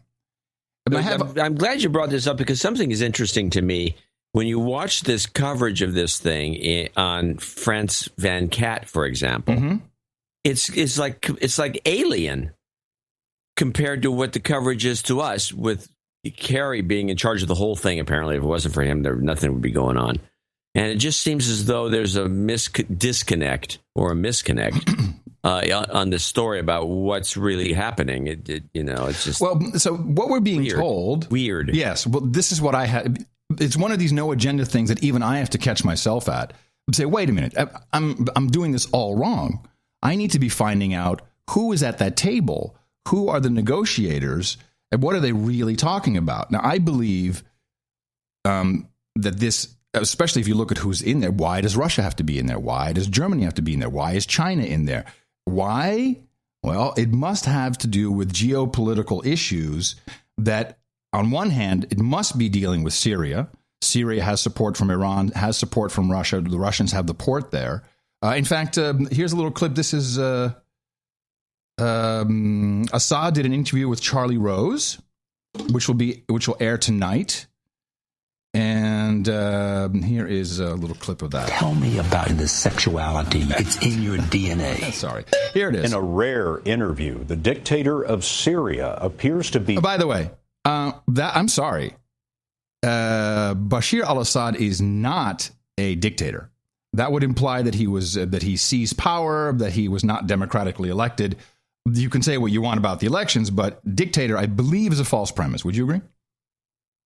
They're using that term to besmirch him. Yeah. In a rare interview, the dictator of Syria appears to be pushing open a door to negotiations. Bashar al-Assad... The setup is great. The setup is he wants negotiations, but when you hear what Assad has to say, it's quite the opposite. Assad sat down with Charlie Rose today in an interview for 60 Minutes.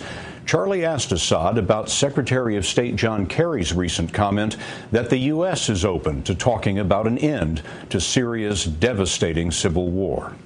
If I want to mention the statement of Kerry regarding the dialogue, I would say what we have in Syria so far is only a statement. Nothing concrete yet, no facts, no new reality regarding the political approach of the United States toward our situation, our problem, our conflicts in Syria.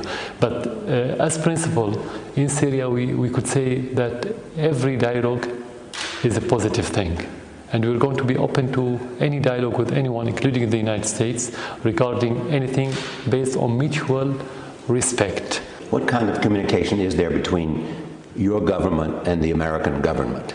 There's no direct communication. None at all. I find that to be somewhat disturbing. We have no dialogue? We're not talking at all? Zero? No, nothing yet. That's what the United States... Nothing yet? Nothing yet. Till this moment, no. Nothing. Would you like to have that happen? Any dialogue is positive, as I said, in principle, of course, without breaching the sovereignty of Syria. And he does not look happy because he knows that he's... if they really want to get rid of him, it's easy. Just boom, you're dead. So he's just doing whatever. He's just a placeholder for whatever Iran. Whatever but I believe scam is coming our way. So the question is really, what exactly are they negotiating? We know from our Iranian sources that the Iranians locally in Tehran believe this is intended to actually give Iran a nuclear weapon, which we have some theories about, which are not crazy. But how hard can it be? It's obvious what they want. They want to have a nuclear program, and we have to determine, if you just look at the face value of what is being reported, we have to be able to count how many centrifuges. So I went looking for who are the negotiators. These are always big teams. I should throw in a little side piece of information here. If you look into, maybe we should confirm this with Atomic Rod, but it's my understanding from intellectual sources, academic sources, I should say, that the Iranians are some of the most advanced in nuclear research in the world. They're like top guys. It wouldn't surprise me. Well, one of the things that they just like. Of course, we killed a couple of them, right? Remember, they were dying off. But the Israelis killed one guy, murdered him. Yeah.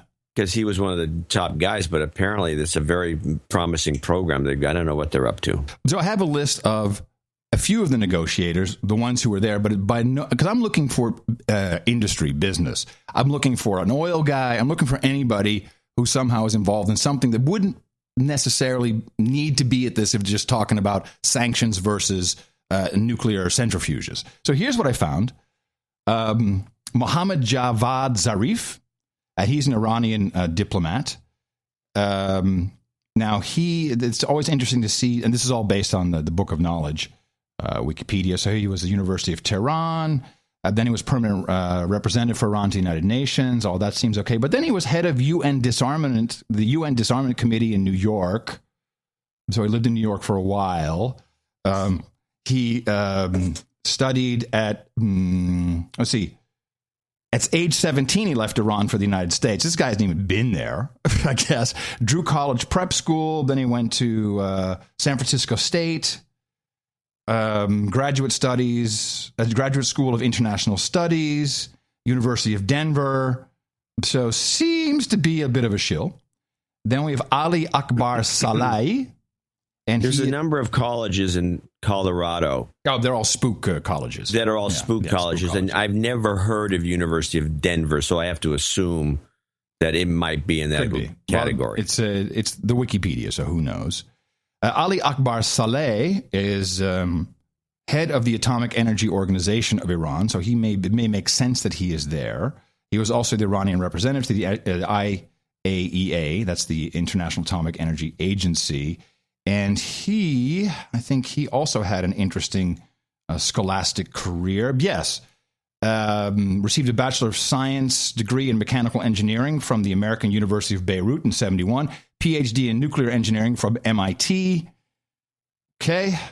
That seems like he might be a nuclear expert. I would think. And then we have Feridun Abbasi Davani, Iranian nuclear scientist, head of the Atomic Energy Organization. I think he also had some interesting schooling. I can't find that off the bat. We're getting to the interesting ones. And then a name that popped up. I know this name. Mohammed El-Baradei. Do you remember Mohammed El-Baradei? The name definitely rings a bell. This was the guy who was on deck to possibly become the new president of Egypt when they were in turmoil when the coup took place. And he is the guy who is part of the Crisis Institute, the International Crisis Group. This is the big shill organization, kind of like Council on Foreign Relations. All right, go on. this international crisis group is interesting that he's at the table because this is, who's in there? I mean, it's like Soros and all these guys are back in there. The international crisis group is a bunch of shills. And he tried to get in. He was on deck. And of course, that didn't happen. And then the next name that I liked was Wendy Ruth Sherman. She seems to be leading a lot of the negotiations. This I got from the state.gov website. You can't even get a list of the U.S. negotiators from your own State Department. She's Undersecretary of State for Political Affairs, but her career is interesting. As she was the director of Emily's List. She was the co-founding CEO of Fannie Mae. And she worked directly and still works for the Albright Stonebridge Group, which, of course, is the Madeleine Albright, former Secretary of State, consultancy. So whether she is negotiating on behalf of the clients of the Albright Group or whether she may be feeding back information to the clients of the Albright Group, neither is, of course. Yeah, she's got that spook white hair. She's got the elite, like Fifi Lagarde kind of. Yeah, that look. And so I continue to. Well, this would be a good woman to follow. Deconstruct in. Follow. Yeah. And so she is the one. This is how I got this. Let me see. Our intent is to absolutely end this on November 4th. That's an old report. The 31st is the deadline for these round of negotiations, which apparently is a President Obama red line, which means it'll just go on for the month. Doesn't mean anything. Yeah, it means nothing. Sounds good. And this is all I could find right now. And I'd love to know who is there from Russia, who is there from the UK, who is there from Germany. I think it's more than just one representative. There's a lot of people. And then maybe we'll figure out what this is really about. The only thing that makes sense to me is we're doing concessions, we're doing a deal. It's just about the numbers. How much will Iran get cut in on these deals? Just look at the players. Your uncle might know something about this woman because she works for everybody. She was with Baker, I think, right? Back in the Baker days? Well, she was a counselor for the United States Department of State and special advisor to the President Clinton and Secretary of State and North Korea policy coordinator. Ooh, I will. Okay, I'll send off a note. I can't say, is she a douche? I'd say, hey, did you work with her? I got to be kind of cool with Don, I'm going to go a little easy. I don't see that she's ever worked a day in her life. She's always in some government thing. I mean, she did the director of Emily's List. Yeah. The director doesn't mean you did anything. Then she was the director of Maryland's child welfare, and she was a social worker. And she it's not Fannie Mae she founded. It was the Fannie Mae Foundation, which is a foundation. Oh, this is what I got from the WikiLeaks. So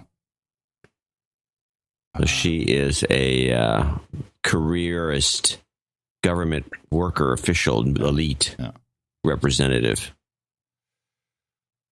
Interesting person. This is, of course, also in some ways by proxy most likely related to what's happening in Yemen. And this is very interesting that we have this coalition, and they have a name for it. The Decisive Storm Coalition. Yeah, it sounds like Saudi Arabia made that name up. No. This is so there was one of the shows I kind of like to watch. On RT is Boom Bust with that blonde, and it's the one with the kind of funky Erin accent? Aid, I believe is her name. Okay, yeah. And she can walk in heels, and so she'll probably be around longer. That's why she has a career. Yeah. Whatever the case, she is puts on a pretty good show as a stock market show. It's a stock market show that has all kinds of kind of twisted stuff. That's like, oh, that's kind of interesting. And they had this guy on who's one of their regulars. Who's a lot of these guys are doomsayers, which is always amusing. And he had read from one of his something I guess he wrote in 2009, talking about the Houthis being the biggest threat to Saudi Arabia. And it was in one of his investment reports. And I, to be honest about it, really never heard of this operation until recently. And I don't know about you, but it seemed like they just showed up, but apparently they've been around. And there's some sort of threat to Saudi Arabia. And that's why the only reason the Saudis are getting involved in this, from my perspective, is because there's something else we don't know about that we're not being told by the media that involves Saudi Arabia and these guys.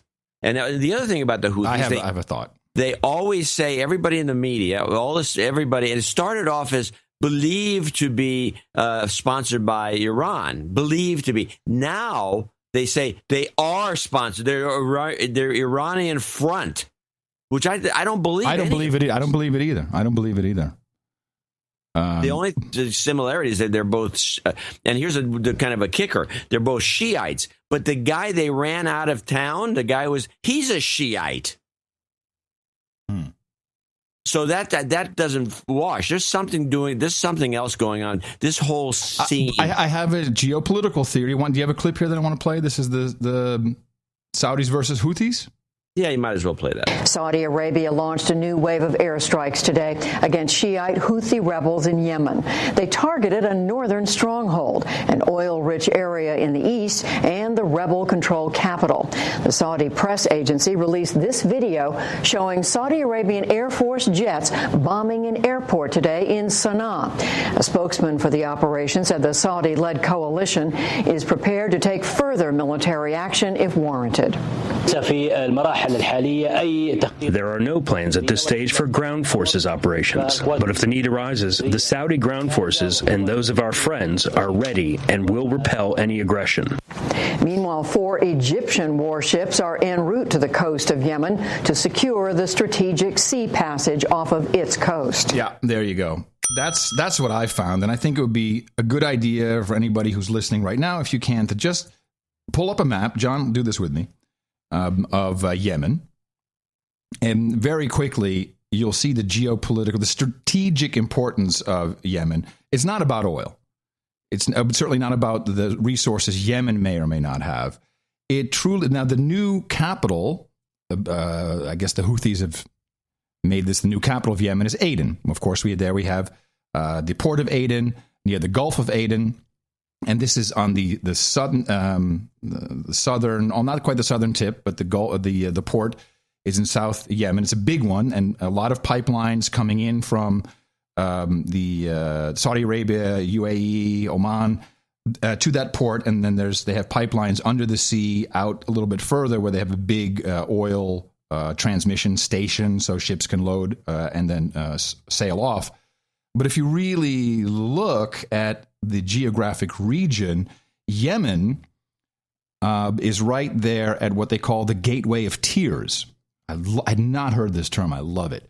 Which connects the Red Sea with the Gulf of Aden, and this is all about shipping. If you want to ship, you can go around the Cape, but really you want to go the Suez Canal. So you have to go through this. You have to go around the corner of Yemen. It's a choke point. It's a choke point. And of course, what's right across from Yemen on the Sudan side is Djibouti. Yeah. And Djibouti is where we have our drone base. So that's our guys. That's how we patrol the Gulf of Aden all the way up to the Suez Canal. And I think that's the only thing. I mean, the South Africa route, the Cape, the BRICS are pretty much in charge of that. But it seems that we need to protect our interests, our Saudi friends' interest, and maybe we're just stretched too thin, or we're probably providing a lot of advisors. But the Houthis just have to go because we need to install somebody there who keeps everything calm because that port is incredibly important. And that's all I can see, really. I don't see why we can't make friends with them. With the Houthis? Yeah, why not? They never said anything. They're not. Well, they did. Their slogan was "Death to Israel, death to America." If you remember, they talked to one of the head guys, and they have a motto, which is "Kill America," which is life, death, pursuit of happiness, and death to America is kind of their motto. And they said, and I don't say why not. They said it was just hyperbole because it was made. It was popular to say that, but they would be glad to do business with us. Happy. And I believe that. I believe them. Why would they? Well, maybe you send somebody over, like they send Kerry over to talk to him, and then they shoot him. Okay, that means they probably were dishonest. But until that happens, I don't see any reason that we can't do a deal with them. We're not doing it. So it's the Saudis who are doing it. The Saudis are the ones that are more concerned about them than we are. Well, what if Mexico was overthrown? We'd probably start thinking about doing stuff here. Numerous times. Yeah. We tried to do it. Yeah. And how'd that work out? Yeah, it's still Mexicans. Yeah, exactly. we still got Mexicans. But that's really why Yemen... That's another run at Texas before all is said and done. This is the geopolitical importance of the region. And I think we'll see a lot of Djibouti activity, a lot of drones. It's got to be. It's just the only way it can go. I don't see anything else for this. But well, I'm still of the belief that there's something that we both have not picked up on that we need just to keep looking at. And it probably is related to all other things. But right now we have 6 or 7 conflicts going in the Middle East. Well, rubelization takes time. That's my point. It's so obvious that's what's taking place. Just the full rubelization. Ladies and gentlemen, it is time to rubelize. Exactly. Yeah. All right. Okay. What else we got? Anything? You did have a little discussion about Assad. I did have a clip about him. Okay. I want to get that out of the way before we move to domestic or whatever. Just to make sure that the public is still aware, even though it's been proven by scientists, 97% agree. And it's been shown by certain universities and people that have been on boots on the ground and everything in between that the chemical attack that took place in Syria was done by the rebels. Yes. But no, we got to make sure that the public still thinks, because the public is, they just memes. They're all looking for memes. Just reinforce facts. Let's reinforce it again with the Assad and chem weapons slip back into the narrative just casually. Still to come on the NewsHour, Syrian President Bashar al-Assad rejects charges that his military used chemical weapons. It never ends, does it? It just never ends with these people. Just keep telling the lie, propagate what the New York Times reported somewhere, and it's good. That's the sad part. Just keep doing it over and over, because you don't have, how many people listen to No Agenda? I don't know. Well, I'm guessing around 250,000. Could be. So there's a spit in the media bucket. There is, totally. It's just a small percentage of people who will not be voted off the island, who we need to continue. And we have people falling overboard constantly, which is always a problem. So we can't even keep our own listeners sometimes because we're depressing. Well, let's have a little fun then. This was something. This is true media deconstruction for you here. We have Ted Cruz. Went on the CBS morning show. Okay, can I do a pre-analysis Ted Cruz clip? Of course. I just want to do one thing. This is because I know this won't work into what you're up to. I just want to point out that they talked about this on Gwen Eifel's, the Obama hagiographer, Washington Week, which is a terrible show, by the way, extremely boring. And she brought up the Ted Cruz announcement and smirked as if this guy is a complete idiot. Moron, idiot, loser, jerk off. Idiot, loser, even though he's very well educated. Crazy Republican. And she makes a snide little comment. You're going to have to listen to this very close to the end of this clip, where one of the guy who's the supposed expert about Ted Cruz says something, and she says under her breath, but it's very you can hear it, as if. Who've lost their health insurance, lost their doctors, have faced skyrocketing health insurance premiums.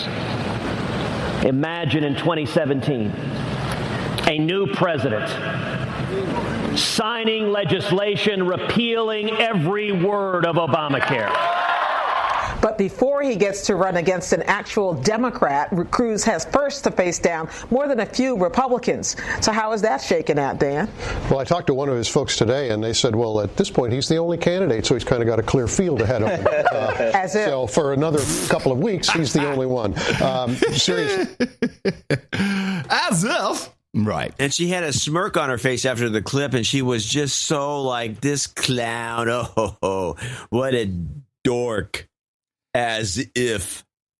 So, and it was just, I just am disgusted by this kind of reporting. Well, at this level, she is like one of the high-end, most respected public news sources. Journalists there are. It's unconscionable. I'm no fan of Ted Cruz, and particularly I don't like Ted. Particularly Cruz, the way he speaks. He's creepy. He's slimy. He's icky. The creepy part about Ted Cruz, before you go into your bit, is when he tries to smile. It is a square smile that looks forced. He needs to work on this because there's muscles involved. And his voice is shite. His voice comes across. It's like nails on a chalkboard. Yeah, he doesn't have a prayer, but he will at least add some life into any debate that. And happens. A reminder that he is the dumbest guy. He is not dumb. Very successful lawyer, prosecutor, state senator, wife Goldman Sachs. I mean, these are a power couple. Yeah, they got connections. And he's definitely not dumb, but he doesn't. He's not electable. That's the word. So he. I think this will be interesting to play it in this direction. He went on CBS this morning, and he was asked about a couple of things. And here's where I heard about it, and I went and looked at this is distortion of media, which is why I think this is kind of interesting, and then how that propagates throughout, because obviously mainstream media, which is predominantly progressive, liberal, Democrat, left wing, is really pushing to make this guy look like a complete crazy, and I find it obscene and offensive. Anyone who wants to run for president, take that seriously. It's a big ass deal, and if you're cutting people down who announce to run, then you're just a dick. It's un-American, is what I think it is. So here's Bill Maher on his little program, and he is going to read. He's not going to play a clip. He's going to read his interpretation from a transcript of Ted Cruz on CBS this morning. Question, Bill. Really? No, exactly. Not really. Most people would just answer it. Ted Cruz's mind goes, oh, an opportunity to lie. So he was asked, apparently, what music do you like? So this is what he said, and it's not important.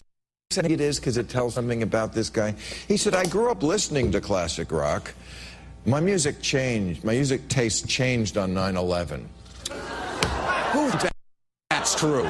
He said, I didn't like how rock music responded.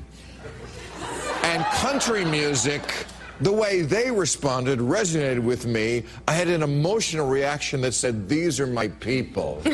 Right. I love the rodeo and Paula Deen and books about dead kids who go to heaven and come back. That's who I am. So I looked up how rock responded with 3 giant fundraisers. Yeah. Huge concerts. September 21st, all 4 networks showed America, a tribute to heroes. Billy Joel, Bruce Springsteen, U2, Tom Petty, Neil Young, Bon Jovi, Pearl Jam, a virtual roster of classic rock. I think it speaks to...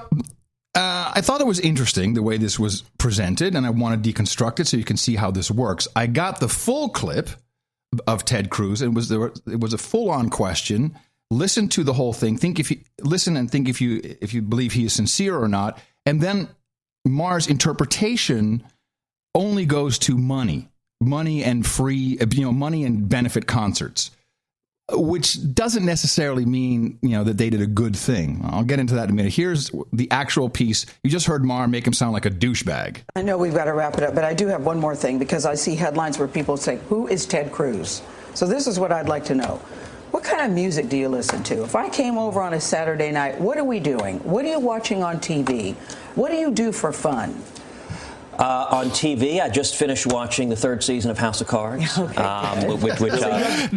his House of Cards. That's his problem right there. House of Cards. You got to work on that, man. Is it really like that? You have good taste in TV shows. Fortunately, there are fewer murders in politics and in real life. What's your music? Music is interesting. I grew up listening to classic rock, and I'll tell you sort of an odd story. My music taste changed on 9/11. And it's a very strange, I actually intellectually find this very curious, but on 9/11, I didn't like how rock music responded. And country music collectively, the way they responded, it resonated with me. And I have to say, it just as a gut level, I had an emotional reaction that says, these are my people. And so ever since 2001, I listen to country music, but I'm an odd country music fan because I didn't listen to it prior to 2001. No, I hear you on country music. And final sentence, you should be elected president because just one sentence. Because I'll tell the truth, and I'll do what I said I would do. Okay. So very different than Bill Maher's read of it. He didn't like, these are my people. No. And now I wanted to find out why he thought country music did a better job. Then it didn't take me long. I have a report. This is from, I think, VH1. And everybody was saying this was, if you go back and I put a couple articles in the show notes, across the board, mainstream media was reporting that country music did a much better job, mainly because they wrote songs. They didn't just do free concerts everywhere. They wrote a ton of songs, which are, of course, very kind of boot in the ass, America, whatever, like Hank Williams Jr., America Will Survive, Charlie Daniels, This Ain't No Rag, It's a Flag. We had, of course, Toby Keith had the song that caused a little bit of controversy. What the hell was the name of that song again? Courtesy of the Road, of the Red, White, and Blue, subtitled The Angry American. But universally, mainstream media was talking about the country community really doing a great job from a patriotic standpoint, however convoluted it may seem now. But Bill Maher can only equate it to people singing their own songs, elites in the front row for a concert that raised some money that God knows where that went. I personally, if it was premeditated, I'd think this classifies the Ted Cruz campaign as brilliant. And I'll tell you why. If you look at music sales, I should say, across the board in the United States in 2014, and I'm going to throw in country Christian gospel, which is an extra 17%. Your total is about 48% of the United States who buy country music.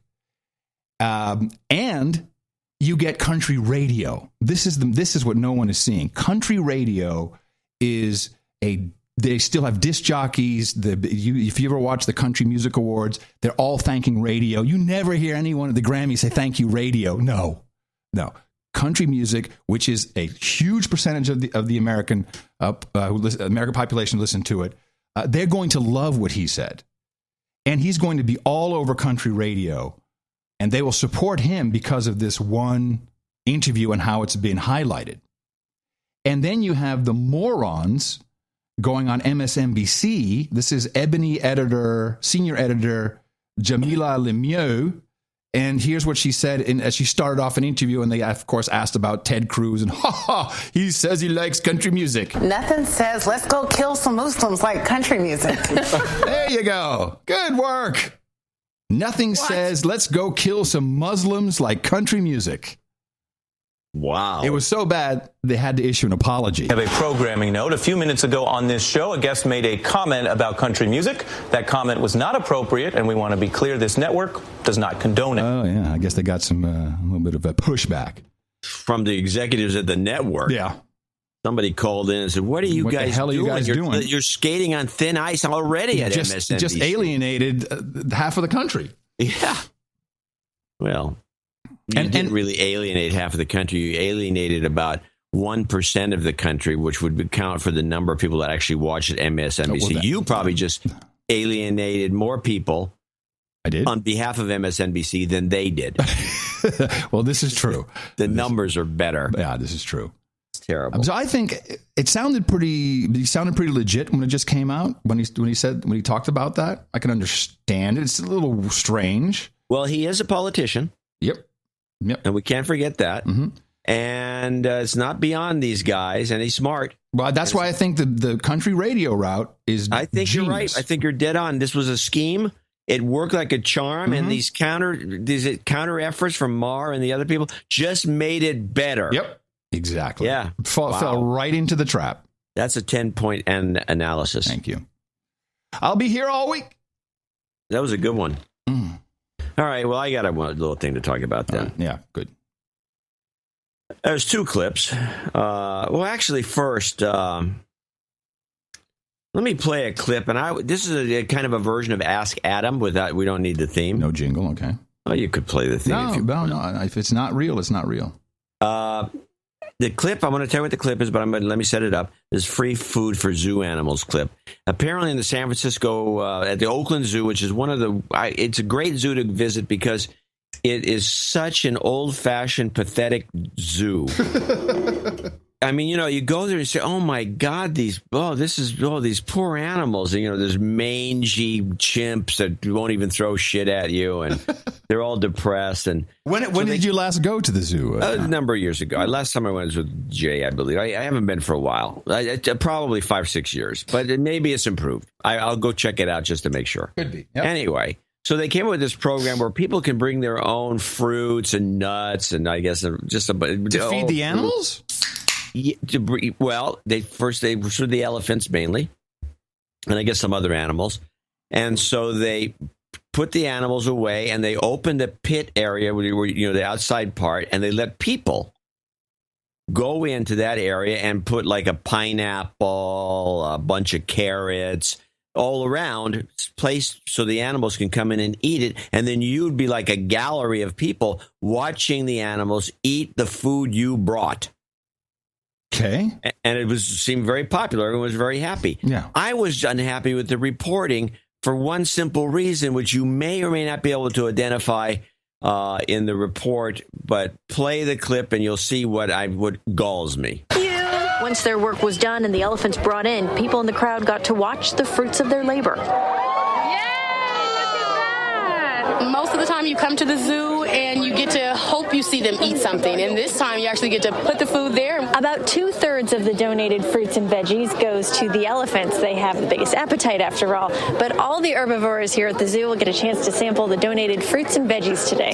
This is a great opportunity for the primates and actually all of our animals to have a lot of different types of fruits and veggies that they wouldn't get all the time. As the animals chomped down on their treats and the crowd took in the sights, it was hard to tell. Would it be about the veggies?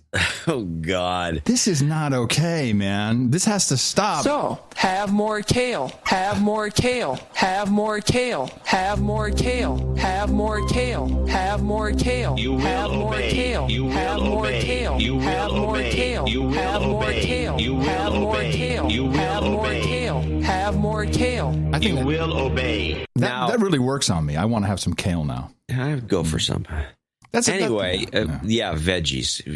One girl says, and then the other one says, and then veggies. This is not. They're vegetables, a carrot, or something. Veggies. It's just demeaning to the product, to an entire. Well, this comes up again. This is the reason I wanted to play this because it's going to come up again in this next report. Where this is out of Europe. This I think was on France 24, and it was a report about how they're trying. And by the way, and I've said this before in the show, and it's probably in one of the old red books that the long-term goal of the elites at some point is to kill everybody. Is to, besides killing everybody, they want to humiliate the regular folk.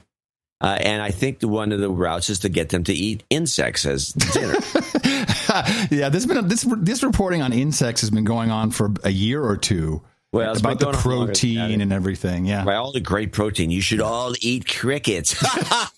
Look at these stupid slaves eating crickets. Crickets, while we eat the filet mignon. Anyway, I found a couple things out because they're trying to feed cattle and pigs these bugs. Really? And they found ways of grinding the bugs up, and apparently that and some dirt you can feed these animals reduces the amount of gas. I have a question. Hold on. Aren't cows like herbivores? They don't eat animals, cows? They apparently do, like they will eat bugs because in the grass when they're roaming around, they're eating plenty of bugs, right? But they're eating grass. And then the bugs are just like whipped cream. Yeah, well, they're trying to feed them bugs. But the irony of this is they can't do it legally. They can or cannot? Cannot. because of mad cow disease. There's a rule that the animals cannot eat other animals. And certainly not their own. Transmitted. Yeah, you can't have. It's a bug. Okay. There's no mad cow bug. So they're having these problems. This is all happening in Germany.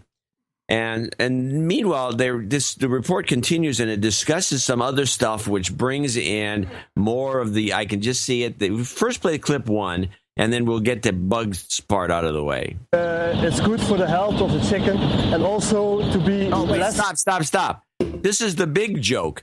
The not feeding animals goes down to chickens. They can't feed chickens bugs. It's good for the health of the chicken and also to be less or independent from the soy from Southern America. Are consumers ready to eat chickens fed on a bug-based diet? For now, 1 out of 2 people say no. But New Science thinks this will change and eventually will go a step further. The advantage of bringing first insects into animal nutrition is to improve the acceptance of direct consumption of insects for humans. Oh, it's mind control. There's an element of that. The kicker was 1 out of 2 people don't think it's okay for chickens to be fed bugs. What do they think chickens are supposed to eat? Chickens eat all kinds of... Chickens eat chickens. Chickens eat everything. When you have chickens in your yard, you don't have any bugs. They eat bugs. They're huge bug eaters. They're great to keep a yard bug-free. Yes. But 1 out of 2 people, and by the way, and the eggs from those chickens, and I can attest to this because we have chickens, are better than anything you can buy in the store from a factory. But meanwhile, somehow, how did the public at large, and this is in Europe, come to the conclusion that it's not a good thing for chickens to eat bugs? Is this a factual regulation in the EU? Apparently for the farms, for these large operations, and I notice it with the best eggs I can get around here. It always says vegetarian diet for chickens. But now I never realized it. But people have been brainwashed into not realizing what chickens really eat. They do eat everything, but they eat bugs, and they like bugs, and they eat lots of bugs. This is a natural thing for birds to do. They eat bugs, and somehow the public at large doesn't think it's right. How does that happen? Well, it just gets crazier as we go into let's take a visit to parts of Europe where they're introducing a new idea, which is going to come over here. Apparently, some 10 cities have already adopted this concept, and we just wait until they start feeding us bugs. But what if reducing pollution in food production was as simple as just eating less meat? Here in Ghent, the vegetarian capital of Europe, Thursday is known as Veggie Day. The city was the first in the world to introduce the initiative, and it's been widely embraced, even in schools. Today it was goulash with vegetables and Greek pasta. This school offers parents a choice. Today, 60% of the pupils are eating vegetables. The rest, however, still eat meat. These are 2 kids of my class, and the one is eating a veggie meal with the vegetable we just talked about, and he's eating a normal meal. They have always the choice, because obligation is no good. On Thursday, Lucas opts for vegetables, but wouldn't do so every day. That's because I also think meat's good. Municipal offices, hotels and restaurants have also taken up the challenge. Some offer extra vegetarian options. Others prepare a menu void of all meat. Today is Veggie Thursday, so we have beetroot salad with yogurt. We have a pakora. We have a stuffed courgette with nut mince. You can add a lot of flavors. There's a lot of vegetables to play with. There's textures. There's herbs, spices. There's a lot to do with vegetables. The idea has since been exported to 10 cities in Germany, the United States and Brazil, as more people change the way they eat in the name of the environment and animal welfare. Oh, yeah, there you go. It's coming, Veggie Thursday, in the name of the environment and animal welfare. So we're now eating for political reasons. That's a political reason to eat. Veggie Thursday.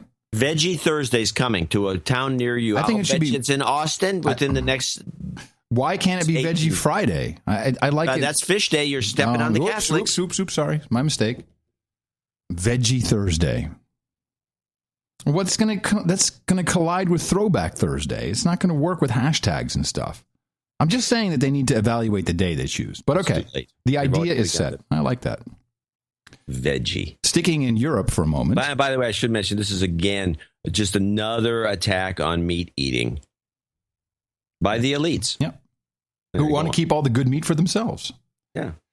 So my favorite new thing to be looking at is this unintended consequences of technology. In the Netherlands, on Friday morning at 9:30, the entire northern half of the country was without electricity. And very interesting to see what happened, besides the obvious people stuck in elevators. And this went on for an hour and a half, at least for the majority of it. But stores had to close. No one could process, because, of course, the lowlands is pretty much a PIN-only cashless society. Of course, all transportation, all the trains, nothing worked. But also traffic lights. Schiphol Airport had to temporarily shut down. No flights could land there. And the first question is, how the heck does this happen? That there's no backup system. But then when you look at all the different pieces that completely fall apart, just because of the basics of electricity, not having that, the country was frozen. Completely frozen. You have to see some of the videos that I put in the show notes of traffic. It was crazy. It looked like Russian traffic, where they have all the dashboard cams. They're always driving like crazy. It was. I thought it was one of the most frightening things I've witnessed, particularly because they don't really know what happened or how it happened or why there was no backup. I would say this is a worrisome event. Yeah, but really look at the businesses. If you can't take cash, gas stations couldn't pump. Well, there was electricity involved there, but there's no reason you can't go to a store and give somebody cash, or especially a small store that doesn't. Well, the problem is people just don't carry that much cash anymore. That's the problem. It's not that a lot of stores can obviously process cash, but the slaves of Gitmo Nation Lowlands just don't have the cash anymore. Very disturbing. And of course, there's no analysis of really what it meant to society. They're just talking about the technical pieces of it. I'm sure it was a glitch. And then you were correct, John, as Mark from London, in exile from North Dublin, wrote, thank you for your courage and coverage of the Irish water debacle. You'll recall on Thursday we talked about Ireland now proposing a law for water, which no one has ever been charged for in its history, to automatically deduct that, just take it right out of your bank account. And you said water meters, and producer Mark says, yes, this is all about the issue of meters. Irish homes have never been metered, as you point out. It's always been a free resource. The government are trying to install meters in each home, and people are now putting up printed out pieces of paper on the front doors advising that under no circumstances are agents of Irish Water to assume they have permission to enter the home. And they are fighting and of course these will be smart meters. They are fighting that. So it is about the meters. You were right. Big dough. Yeah, good call, man. Good call. Meters. Mm-hmm. Well, I got some Bergdahl stuff. Yeah, that's kind of your wheelhouse. I have not been following that. Okay, well, they got the guy, they're starting to debate what's going to happen. Why is this? Is it only because of the trial that this is back in the news? Or this has to do with the Obama administration. Okay, so it's a kind of a distraction. Don't look over here. Nothing to see here. Ooh, look at that. But let's catch up to the story by playing the Bergdahl backgrounder. Distinction, I think, really was sort of the final tipping point in leading to this backlash of people saying that this is not someone who should be heralded as a hero. The U.S. Fought for him to come back because the military motto is we don't leave a soldier behind, but that doesn't make him a hero. Why did the White House get as far out in the direction they did when he was released And what have they? I mean, what's been the reaction within the White House since then, as they've watched this thing unfold and, in a sense, unravel from where it was? My own sense is that there was an underestimation of how angry people were in the military with the circumstances that led to his disappearance. Because remember, for 5 years, everybody would go on patrol in eastern Pakistan on that border, were ordered to go and look for Bowe Bergdahl. People risked their lives. There are conflicting reports about whether people lost their lives. There are some family members who think that their loved one was killed in the search for Bowe Bergdahl. And at the time, remember, the narrative was that the U.S. is leaving Afghanistan, that we're winding down. And I think there was an understanding in the White House, this is a victory because we've brought everybody home. And it's interesting that we have the news of the extension of the troops this week and this, because here were two instances in which the narrative of the war was challenged. In the case of the drawdown, that the war was going to be over, and in the case of Bowe Bergdahl, that he was a hero. So it was interesting to see our understanding of Afghanistan, in a sense, change so dramatically in the span of 48 hours. So what do we know about the charges that he may face, and could he actually face jail time? Yeah, it's a great question. Not a great question. Good work. Slow clap. Good work. He's been producing, ladies and gentlemen. Good one. No, it's not a great question. Okay. Now, she does answer the question if you want to hear that. It's a short clip. It doesn't have another gag at the end. Right now, wait, stop. This was, to me, interesting because I didn't think that they would try to do what she says they're going to do, which is not give him any jail time. Right now, the charge of desertion carries a 5-year sentence, but the more interesting charge is misbehaving before the enemy, which actually carries a life sentence.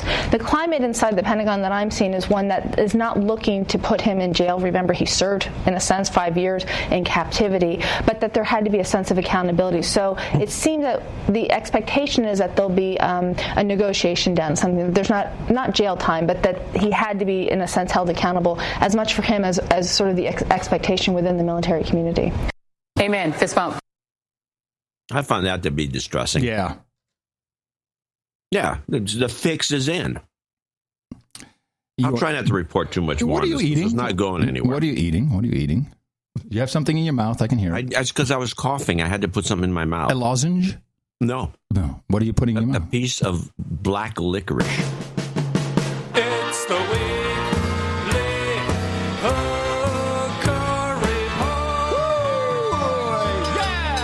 The Weekly Hooker Report comes from the House of Representatives, March 25th, 2015, where Ms. Barbara Lee, a Democrat from California, I believe, Berkeley, submitted the following concurrent resolution, which was referred to on to the Committee on Energy and Commerce. This is also known as House Resolution 29, recognizing the disparate impact of climate change on women and the efforts of women globally to address climate change. Whereas women in the United States and around the world are the linchpin of families and communities and are often the first to feel immediate and the adverse effects of social, environmental, and economic stresses on their families and community. Hot flashes. Whereas women will disproportionately face harmful impact from climate change, particularly in poor and developing nations where women regularly assume increased responsibility for growing the family's food and collecting water, fuel, and other resources. And here it is. Whereas food insecure women with limited socioeconomic resources may be vulnerable to situations such as sex work, transactional sex, and early marriage that put them at risk for HIV, STIs, unplanned pregnancy, and poor reproductive health. Yes, conflict has a disproportionate impact on the most vulnerable populations, including women, and is fueled in the world's poorest regions by harsher climate, leading to migration, refugee crises, conflicts over scarce natural resources, including land and water. And finally, in the whereas, it is predicted that climate change will lead to increasing frequency and intensity of extreme weather conditions, participating the occurrence of natural disasters around the globe. And so they have all that crap in there. And then it is resolved. It's really a very short resolution. All that stuff is preamble. It's presented as fact. Yeah. Hereby it is resolved by the House of Representatives that Congress, 1, recognizes the disparate impacts of climate change on women and the efforts of women globally to address climate change. And 2, encourages the use of gender-sensitive frameworks in developing policies to address climate change, which account for the specific impacts of climate change on women, because climate change will drive women to be hookers. Well, it didn't say that. That's exactly what it said. No, it's what it said, but that's those words that you added at the end are yours. I'm sorry, the word hooker is not used. The word is transactional sex, sex work, and early marriage. Right. I find that an interesting tactic. Yeah, that's Barbara Lee. She speaks for me. Good work, Barbara Lee. Hey. It's the Weekly Hooker Report. Yeah. I got this one short clip. This is the proposed budget cuts. Health. You're gonna, they got a budget, supposed budget cuts. This they're just very short. And I just have a bitch about it. Proposed budget shrinks federal deficits by more than $5 trillion over the next decade, mostly by cutting health care and other benefits. Okay, they're going to shrink the budget deficit by cutting health care, not by cutting military spending that, for example, the Pentagon can't even audit itself. We have no idea what they're doing with all that money. And we're spending more money on the military than all countries in the world combined. Nah, that's fine. Let's give them more money. And and this other crap, the corruption that goes on and on. Let that go. Continue. But let's cut health benefits because, this seems like a good thing to cut. Yeah. Well, it serves a dual purpose. Who are we kidding with this crap? And why doesn't the public speak out? That's an obvious one. That is just for people who are overboard and say, oh, it's not positive enough. And it's up to you. You get the government you deserve. That's what you get. It'll be so easy. You can change it. This election, you can change it. It's not hard at all. No one feels like doing it. That's the problem. It's fine. All right. One thing that is local, then we should go thank some people. This is, now I saw this document, unclassified document. At first I didn't even think it was real just because of the way it was presented. And then I looked at it and I'm like, this is not surprising. Of course, this has been, certainly in Texas, has been quite the talk of the town. I'm talking about Jade Helm 15. Some are calling it a Texas takeover. What's happening is between July and September, a bunch of Green Berets, Navy SEALs, and Special Ops from the Air Force and Marines are conducting some realistic training exercises across the Southwest, including 17 different Texas cities. The goal is to see if groups of these special forces can move around the civilian population without being noticed. Blend in so they can place themselves in strategic positions to handle different threat scenarios. The military says these are vital skills when it comes to an ever-changing threat. But in the slideshow of the training exercise, it says Texas will be simulated hostile territory. Well, that hostile characterization didn't sit well with a far-right radio host in Austin who told his listeners that he had access to the secret document that details a federal takeover in Texas. A libertarian website also picked up on the plan, and before you know it, rallies were being held against the event.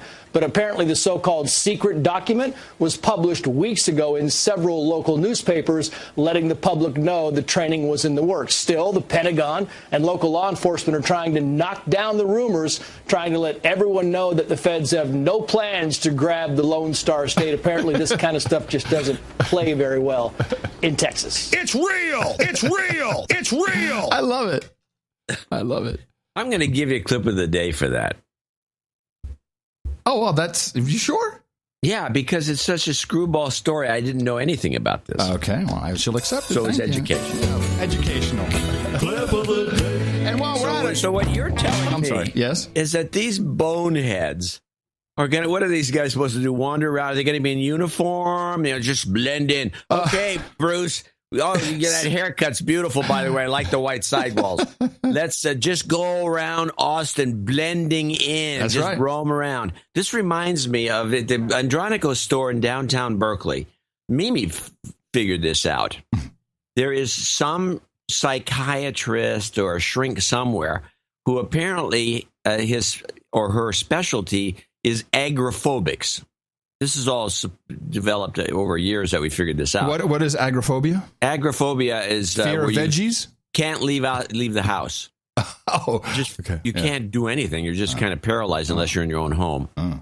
And apparently Kim Basinger was one of those for a while, according to her ex-husband. Whatever the case. So you can go to Andronico's every so often and find someone, almost all the time actually in the big store, someone's, and sometimes a couple of people, standing around trying to blend in, looking like they're scared to death because the psychiatrist has sent them there. Okay, here's the deal. Here's what your first goal is. You got to go into Andronico's, shop around a little bit, and then stay there 5 minutes, and then you can leave. But they don't. They go in there, and then they're usually standing somewhere, frozen. Like their arms straight down, and they're real stiff, and they're just bug-eyed. Well, I walk around downtown a lot. I'm going to keep my eyes open now. Yeah, keep an eye, because these guys are going to be trying to blend in, and they won't be able to because they're not locals. And we already have enough annoyance on the street. The family, what is it, Planned Parenthood?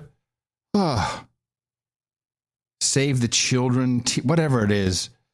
And then with the red T-shirts in the same place every single day, and they're trying to adapt their message, just speaking of morons on the street. And Christina and I walk into the spin studio, and they say, hey, would you like to learn about helping children and about tattoos? Because Christina's got her tattoos. I'm like, oh, this is a novel approach. I said, no, but I have enough time just taking care of this one. Thank you very much. I don't like other children. By the way, I used that trick. That you don't like children? No, not that I don't like. I've never had anyone ask me. Well, they just assume I don't, I guess. Well, I don't know. That was my... that's what I'm going to say. Yeah. You came up with this idea that someone says, would you donate? We're trying to save the earth. And you'd say, I hate the earth. The earth is flat. And I adopted this. Mm-hmm. And it works. So I'm going to Monterey Foods, and somebody's got some Save the Whales or something. Nuke the gay whales, I think, is the... He says he wants to save the whales, and I said, I hate whales. And it was like the guy was like a deer in the headlights. It was like, what? And you just keep walking, right? You didn't keep walking, and they don't bother you. They don't go after you. They don't try to do the plan B, the skip logic. They don't know what to do when you say hate whatever it is they're doing. I think you don't always have to say you hate the topic. It's fun to come up with alternative things, such as we said, "Would you like to help save the whales?" And you said, "Beached whales is good eating," and just keep moving. That's just now you're just being silly. Well, but I got to entertain myself too. Be honest about it. Yeah. All right. I think we should thank a few people. I'm going to show my support by donating to No Agenda. Imagine all the people who could do that. Oh, yeah, that'd be fab. Yeah, on No Agenda in the morning. Got a couple of notes, too. And somebody didn't send a check, but they sent this in. And I'm going to post these as anonymous military guy named Amen Fist Bump. Amen Fist Bump. Interested in seeing some of the actual U.S. propaganda. I was a loadmaster in the Air Force on a C-17 Globemaster III.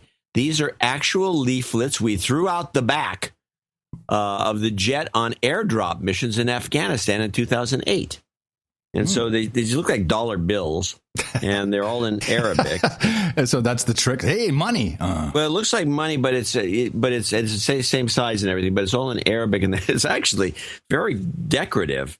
And I'm going to post some of these to see what, so I can find out what they say, or at least maybe I'll dig up one of our Arab listeners or producers and just ask him what it says. Whatever the case, it's very funny, but that's the extent of the note. I don't even know where it came from. It's all hush kind of a thing. Cool, nice, yeah. Post that. It's interesting. You get a kick out of it. Anyways, we do have some people to thank for show 708. Stuart Rushing in Corvallis, Oregon, 176.56. And this looks like it's going to be, he leaves only $48 for his knighthood, and he's going to accomplish on his 60th birthday next month. Nice. And I referred to him as Sir, and now he feels, that he's been stealing from us, I guess. Okay. Thank you, it's James Rockle in Waterloo, Ontario, Canada. 12345, one of my favorite donations. In the morning, he says, and onward. Sir Mike DeCock. or DeKalb. I'm not sure. DeKalb. I said DeKalb. 1, 2, 3, 4, 5 in Chandler, Arizona. Oh, he has a douchebag call out. He has a douchebag call out. I'll read it. Yep. His friend Dom Brandt has been listening to No Agenda since episode 38 and has never donated. I'm calling him out as a douchebag. He says he's been listening for years, and as a director of Dude's Name Band, he can certainly afford to contribute. I fully expect him to rectify this matter by becoming an Insta-Knight. Okay, thanks, Mike. Nice. Thanks for informing us of people like that. Yes, this will not stand. Dan Borowski sent a note in. This came in as a check for 1, 2, 3, 4, 5, his favorite donation. My favorite, anyway. But he's the guy who uses the United Federation of Planets station. Oh, yes. This is his ongoing... He says he's almost a half knight now. And even though I'm not yet a knight, I have taken on the sacred quest of listening to all No Agenda podcasts, starting from the first. Oh, please. No. I can assure you that until you get to show 200, the show's not that good. I noticed that John's use of no goes all the way to show number 1. Well, this is an insight that we're unaware of. Yes. Show 1, huh? This phrase is so much a part of No Agenda that eliminating it might disturb the global forces, karma, which might be why we had lousy donations today. Because I don't think I got it one call out last show. You got to do more no's. Yeah, no, I do. And this was a check that was sent in? Yeah. Based upon your incessant promotion of this, I started paying some of my bills via bank check. And I'm kind of surprised I hadn't done this a long time ago. It's very easy. Yeah, if you have a online banking account, yeah, and you start digging around at what it can do, it's very powerful. I agree. You can send checks. You can create time payment plans yourself. Yeah, and it'll just automatically send a check from the account, and you can monitor more than one account, so you can send money from all kinds of different directions. And the bank takes care of all of that. And curiously, they don't.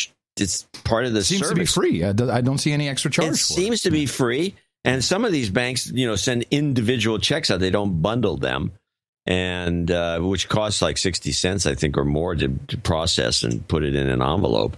And meanwhile, they're charging you for withdrawing from the teller machine, and they're giving this away. So it's take truly, advantage of it, people. It's truly a dynamite way to support the best podcast in the universe.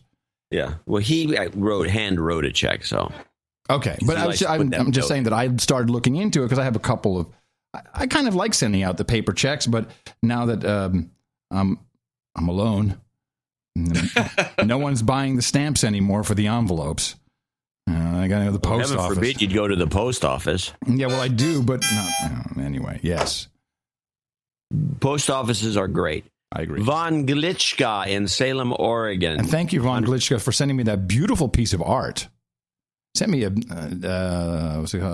Life is Too Short for Bad Art. I think I tweeted a picture of it. It's beautiful. I haven't seen that. On the tweeter somewhere. Salem, Oregon, $100. He says, my wife now fully understands native advertising thanks to you guys. She's slowly realizing you guys aren't complete nuts. Yeah, thanks. Noel Vincente in Morristown, New Jersey, $100. Marta Calistrom in, is it Calistrom or Calistrom? She sent a note. Calistrom, I think. I see Stom, no R, but that's a note. Okay, could be wrong. It looks like Strom on her note. All right. And she sent a check in and a card, which is a nice card. It has it's a little educational card that has a little girl saying the word amazing. I said the word amazing too often. I've hired a PhD student to teach me other options, and the card is filled with every possible option to the word amazing. There's quite a few. I can read a few. Astonishing, singular, stunning. Stupendous, splendiferous. I like splendiferous. Yeah, very good one. Spectacular, phenomenal, remarkable, extraordinary, staggering, scintillating. That's a good one we never use. Inimitable. Titillating. Breathtaking, flabbergasting, Titty-tastic. Titty-tastic? Yeah, titty-tastic and cray-cray. No. Amen. Fist bump. That's not good. Titty-tastic. Dazzling, stupefying, astonishing. And then the back of it has another 50. It's just word after word. So you don't have to use the word amazing. She proves it by buying this card and sending it to us. Oh, nice. Thank you, Marta. Colin Sloman in London, UK, 7070. Pascal Schelfhout. Oh, Pascal Schelfhout. Schelfhout. That's what it says, Schelfhout. No, Schelfhout. No, come on, try it, man. I'm trying. Schelfhout. Schelfhout. In Haarlem. Which I believe is where Harlem is named after in New York. I like this note. Yeah, well, yes. The Dutch used to own New York, in case you forgot. It was called New Amsterdam. Yeah, that's why you have Haarlem, Brooklyn. They got suckered out of it. Brooklyn, which is Breukelen. Queens Day. No, Queens is not the Dutch. Hi, Adam. They have Queens Day. Yeah, they do. Hi, Adam and John. After 3.5 years on benefits, I finally managed to land a job. Woo-woo. Even though I'm happy to be able to donate, and I'm happy to be able to donate again, trouble is I don't have time to listen to the show anymore. But you got to commute. You're going to be driving to work. You'll listen to the commute. He says job karma works. Just be patient. Okay. We'll add some at the end for everybody as well, of course. Heather Simpkin in Henley-on-Thames in Oxfordshire, 5959. And she has a note. Love, Heather. Oh, Heather, love back. Oh, send pictures. Like Brett Fegley in San Clemente, California, 5555. Michael Ull in Atascadero, California, 50, I've got the thing in the way, 5321. Eric Hokel in Berlin, Deutschland, $52.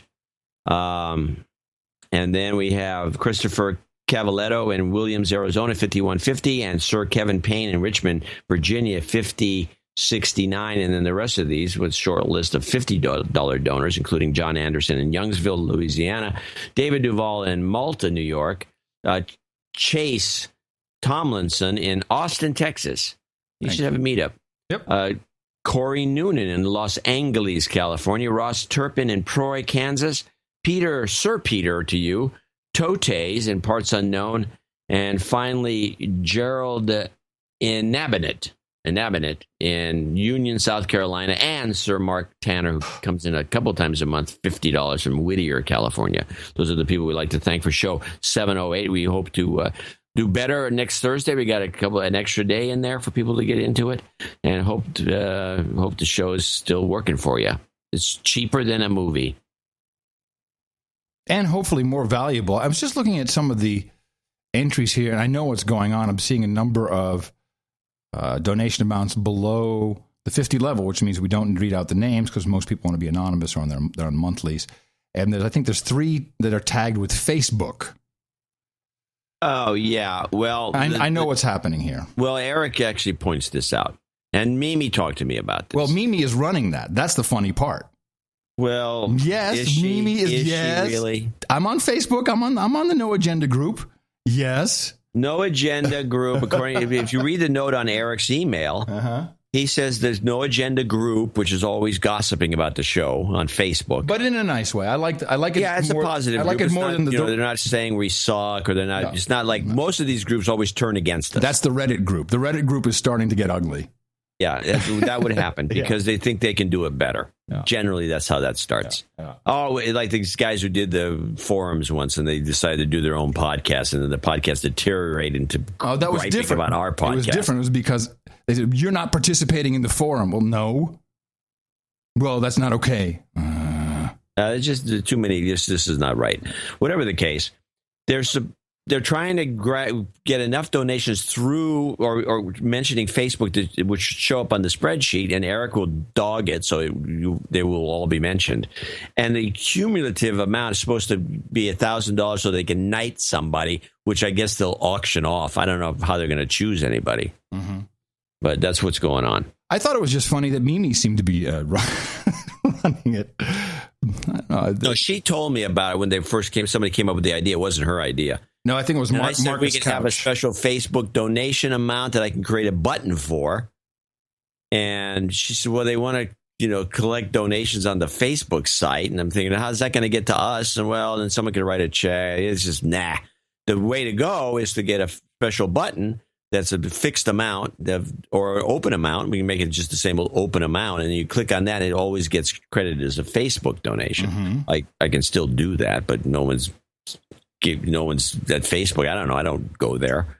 No one's giving me the go ahead to do such a thing. I'll just do it. And I'm realizing more and more how the real problem with Facebook, the reason why it's dangerous is because it really is an evil time machine. And let me explain. You disturb the forces of time and dimension when you reconnect with people from your youth and from high school. It's not good. This is, you start to follow these people, and then you start they're like strange, and they have weird politics, or they're just goofy, and then they're hitting you, and then you have to keep reading about them, and you feel bad. You don't want to unfriend them. It's an evil time machine. Stay away from it as much as possible. I don't. You're not. You're preaching to the wrong guy. Choir. I know, preaching to the choir. There. I know. But I didn't think that was the reason. I just thought it was a waste of time, period. But you're right. And I do think it's, you don't have contacts with the old high school buddies because you don't. There's reasons for that. There's reasons why the universe has moved you on. If you're on the steering committee for the every 5-year reunion and there's a few people who will stay in touch with, that's different. Yeah. That's different. But that's always been around. It's always been fine. That's all we've got for this show 708. Yeah, that's pretty disappointing. I don't know how it converges where people say best show ever, fantastic, and then donations are down. Fine. Yeah, I find that. I don't like that. No. If they said this last show sucked, I'd feel better about it. I know I have to work. Then we can say, well, we make a better show for you. But it's the best show ever. And then nobody cares. Like, wait a minute. Something's wrong. Somebody's not telling the truth. Exactly. Well, please help us out for the Thursday show. We, as always, have a lot of things to deconstruct and help you live a healthier lifestyle. Dvorak.org/NA. Man overboard! Jobs, and jobs. Let's vote for jobs. You've got karma. Amen. Fist bump.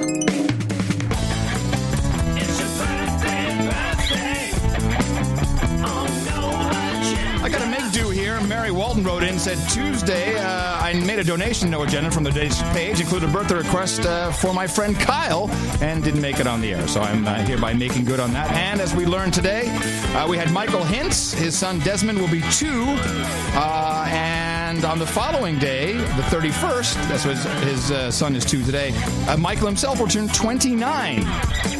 That means next year, if you add up our ages, it will total 33. Coincidence? I think not. I agree with you, my friend. Happy birthday from all your buddies here at the best podcast in the universe. It's your birthday, yeah.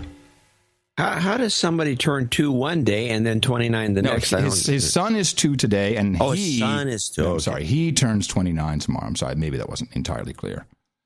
I was doing a lot of that on the fly because neither of those entries were in the official spreadsheet. Do we have? I know the make good. I got. That's all right. I got it. I never sent it in. I took care of it, man. Now, how about? I got you. Do we have no nights? No nights? No, not with these donation levels. No. I do have, and I want to talk about this. We said we would talk about China, and I think it's important that we bring this up because I've been following it for maybe half a year now, and you've scoffed at it. You can still scoff because I think you're probably right, but given a couple of years, this Asian Investment Bank might become infrastructure. Yeah, AIIB, the Asian Investment Infrastructure Bank, may be interesting. And certainly we have a lot of countries joining because they just don't want to. It's more interesting now than it was when you first brought it up. But I did first identify it. Yeah. Okay. This infrastructure bank is part of a bigger picture so far as China is concerned. Ultimately, the Chinese policymakers, economic policymakers, I believe, are pushing towards the idea of the renminbi as a reserve currency. But there's lots of things they have to do on the way, and this is one small step in that direction, having a multinational institution that they can lead. Another will be free convertibility, and as you know, that's some years away. Another will be a more liquid bond market that's accessible to foreigners. Those are things that have to happen before the renminbi becomes a part of the reserve currency system. And, you know, having said that, they've done other things, other little steps, like the currency swaps to facilitate international trade settlement in renminbi. So I see it as part of a whole in the development of China. And just a quick follow-up on that. This is, I believe, mainly because the IMF reforms to 2010 reforms that Fifi Lagarde was asking the United States Congress to ratify, which we do not do, and those reforms would put China into a voting position in the IMF/World Bank, but certainly IMF. We, the United States, would still have veto rights and be number one, but we have not ratified that, and now it seems like what they promised, the BRICS in particular, said, we eventually will move away to something else, and now we have... You won't let us in your club. Yep. We'll start our own club. The Netherlands is now in. Australia is in. China has officially requested the yuan to be in the SDR. I'm sorry, that makes no sense what I just said. Here's the Treasury Department again requesting the IMF reform bill, which is just, I don't think is going to happen. And, you know, this is not huge, but everybody's in it. To have the Dutch jump into it, I thought was interesting, and the Australians. And it's just, everyone's like, why would we take a risk on not being on board with it? Well, the Japanese aren't in. Mm-hmm. We're not in. Now, we didn't want anybody else to go in, but they did, against our wishes. Mm-hmm. But I wonder if there'll be any fallout from this. I was going to say, repercussions. And was there anything, you know, since we talked briefly, that we said we were going to talk about China on the show today, your buddy over there from the Horowitz Dvorak Unplugged business, he called me, he left messages like, I missed him. I think he's on a plane, maybe to China. I don't know. But he said, I got all kinds of stuff and information. But did you guys talk about what's happening with China and the failing of all of these trusts? 50 or 60 different trust companies have defaulted. We didn't talk about the trust companies, no. What did you talk about? We talked about the Chinese numbers. Finally, they can't cover it up anymore. They're going down the tank. Could you give us a little background? I'd love to hear it. Well, the Chinese have these... It's always been suspected by the investment community that China's numbers are bull crap. Mm-hmm. And, you know, and they're normalized, which is really the problem. Nobody wants that. And that means that what somebody said, well, you know, it's down a little bit, but we'll give it this number because this is the number that's expected by the party. The party wants to see this number, and we think we can get to this number, at least average to this number next time. So the numbers are all bull crap. But at some point, you have such bad numbers that you have to, you know, commit hara-kiri, kowtow to them. Oh, I'm sorry, these numbers are terrible. And so these numbers are now starting to creep into reality, and it's making China a very risky investment on all kinds of levels. Okay. But no, we didn't talk about all these trusts failing and some of this other stuff. But it was a foregone conclusion. I mean, you can't invest in these areas. I mean, that's why the American stock market's so good, because we are not completely, but we're more transparent than anybody else. Well, but you know, according to our ex-banker from New York, we won. You know, the American banks won. It's funny, I was standing on the balcony last night. I have a little balcony here. Did you finish the story about him when you started the show? Yeah, you know, whoops, there we go. Amen. Fist bump. He was the one that got me onto Power and Gossip is Capitalism. That was where. Oh, right. Okay. But as I was standing overlooking downtown Austin, that's the view I have. Here's what I see. You know, there's a number of buildings, and the buildings are labeled, and from right to left. Do you have a balcony? You can stand out on the balcony and view the bugs and the bats and all the rest of it and say, my people. No, that would be a southern view, and I have a northern view. So I see the city. You have a balcony? Yeah, I have a balcony, small balcony. Small? Yeah. Can you have a party on the balcony? No, absolutely not. Party in my pants is about it. And I go from right to left, and there's maybe, I can see 15 buildings, maybe something like that. Then what do I see? Bank of America, Chase Bank, Moody Bank, IBC Bank. And it only kind of hit me last night. There's all banks, and they have huge buildings. They're running the show. Every single bit of it. And people like Belinda Gates, they're the lower level. They are a lower level than these guys. Well, you think they're doing a crappy job, these banks? Not for us. And I think in Gitmo Nation proper here, I think we're doing okay. But but they're running the drugs, they're running everything. It's just, that's my point. That's really what's going on. And just when you see these are huge buildings. What is in there? What are all these people? No. What are they doing in there? What are they doing in this huge Chase Bank building? What are they doing? I know, because Chase Bank's in New York. Their headquarters are someplace else. That's not the headquarters. No, huge. It's just one of many giant Chase buildings around the country. What are they? I agree. What are they doing? Do they need all these people in Austin? Yeah. And Bank of America is the biggest building here. What are they doing in there? Well, I read that the retail is what they really want to get away from. None of these banks want to do that anymore. It's all about running the world, I guess. And then this comes out, and I thought this was kind of coincidental with my observation of downtown Austin. Is the president's podcast? I just got a little piece of it. His little podcast that he does. About 2,000, 3,000 people ever watch this thing on video. I don't know if even anyone listens to it on audio. And he had a couple of there was a couple of orders that came out with this, not memoranda, not executive orders. And it's about something we've talked about in the past: payday loans. And we've talked about that in regards to people who work at home, do webcam work, or any kind of work that may or may not look like it's similar to payday loans, just individuals, and they're getting thrown out of banks. Chase is number one, like, oh, we won't let you have an account here anymore. And now the president comes out with this. This began with porn stars. Yeah, I think webcam mainly, but maybe some porn sites as well. And we deconstruct that back to they want to get rid of payday loans. And we'll get into that in a second. But first, let's listen to the president and how he describes this. And, of course, we always start off the podcast with our, everyone say it, hi, everybody. Hi, everybody. 5 years ago, after the worst financial crisis in decades, we passed historic Wall Street reform to end the era of bailouts and too big to fail. As part of that reform, we created an independent Consumer Financial Protection Bureau with one mission: to protect American consumers from some of the worst practices in the financial industry. And let's just stop there for 1 second. That was led by Elizabeth Warren. She ran that, and right after she said everything's great, I started getting notices of phony baloney looking like a check for, was it $1,000?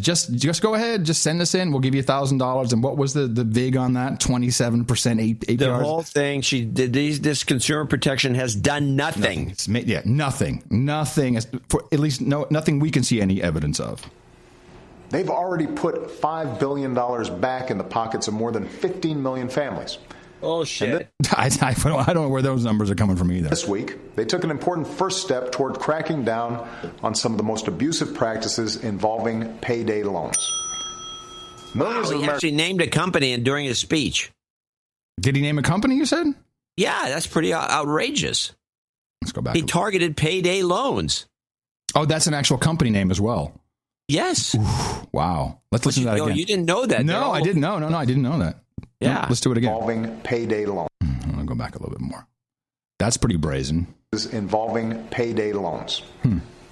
Millions of Americans take out these loans every year.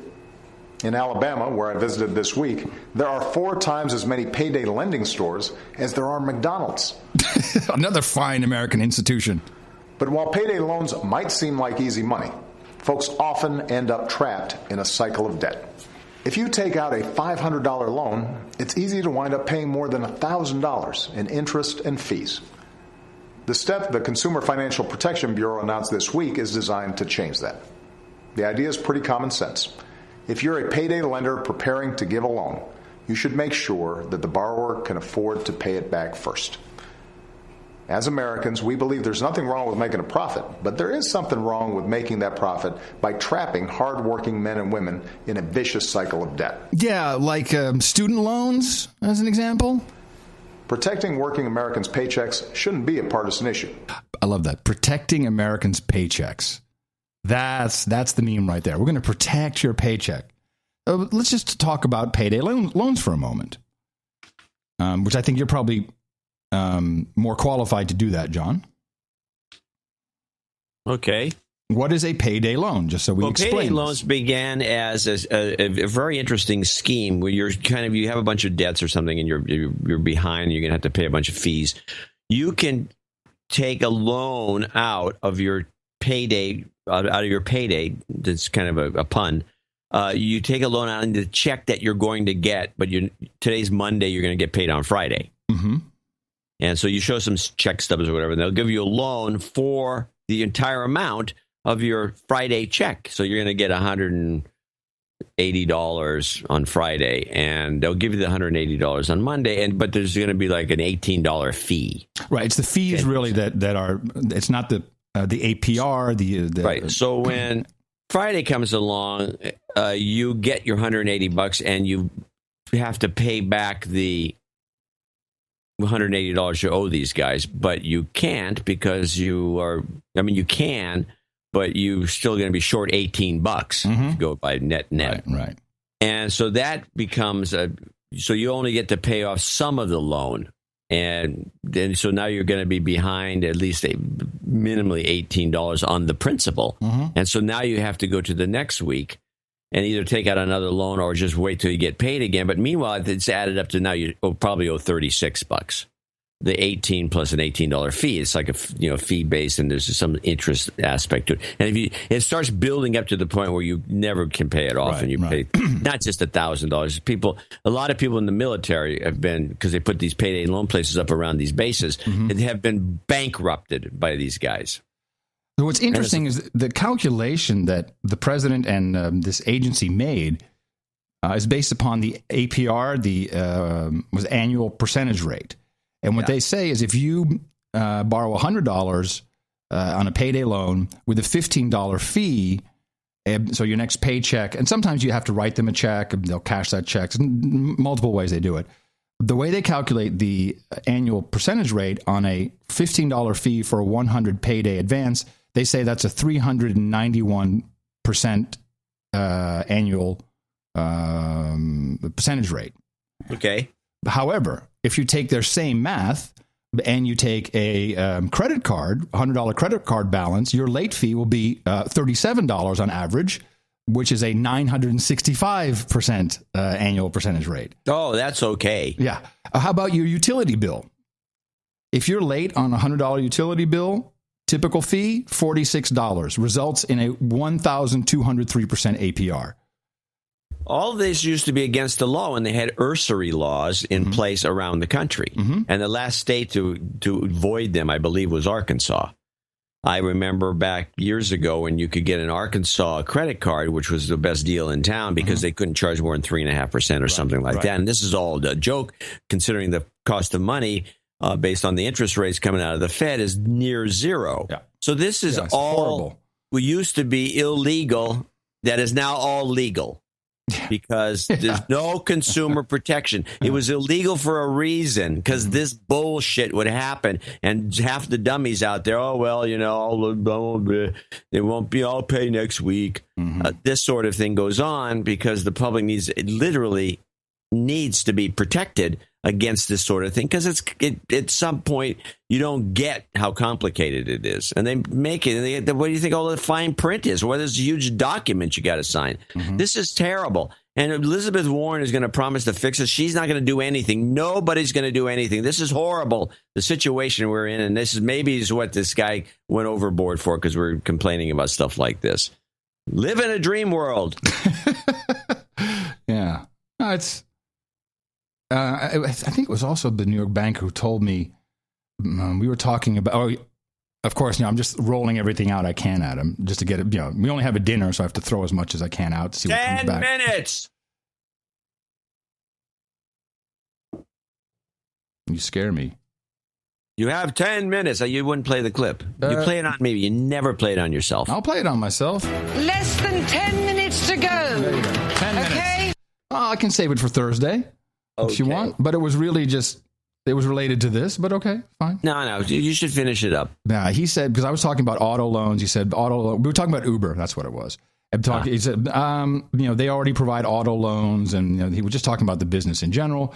And then I said, well, until that subprime market crash, he's like, no way, that's nothing. It's small. The biggest one is student loans. And there's a business in providing loans that the government won't provide. I got to get more. You know what? 10 more minutes. You're right. I got to stop. We got to find out whether something very big is going on. There's an opportunity for us to make money, and I'm sure we'll screw it up. No, we're not going to screw it up. We're just not going to capitalize on it. We're not going to do it. That's true. That's what's really going to happen. You're right. Okay. Besides that, who wants it? We could do research for the public at large as a public good or organization, the two of us. We could do that and become enlightened, or we could go work like our butts off to make, blood money off of lending or something with the government. Oh, my God. Yeah. Why don't you just retire now? I prefer doing this. I enjoy what we do. I wish more people would show some appreciation. Yeah. We do have people that support the show. There's no question about it. But sometimes it's like, what happened? Yeah, that's true. All right. I'm going to enjoy the sunshine here in the Drone Star State. Coming to you from the Crackpot Condo right here in the capital, Austin, Texas. In the morning, everybody, I'm Adam Curry. And from the capital of Northern Silicon Valley. Yes. Over by the bridge. Yes. I'm John C. Dvorak. We'll be back on Thursday, right here on No Agenda.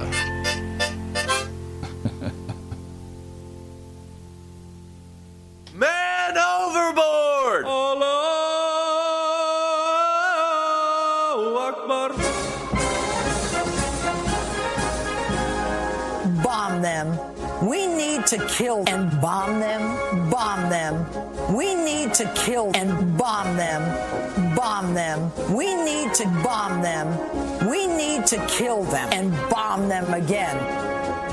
Adios, mofo. Boom shakalaka. Dvorak.org/NA. Amen. Fist bump.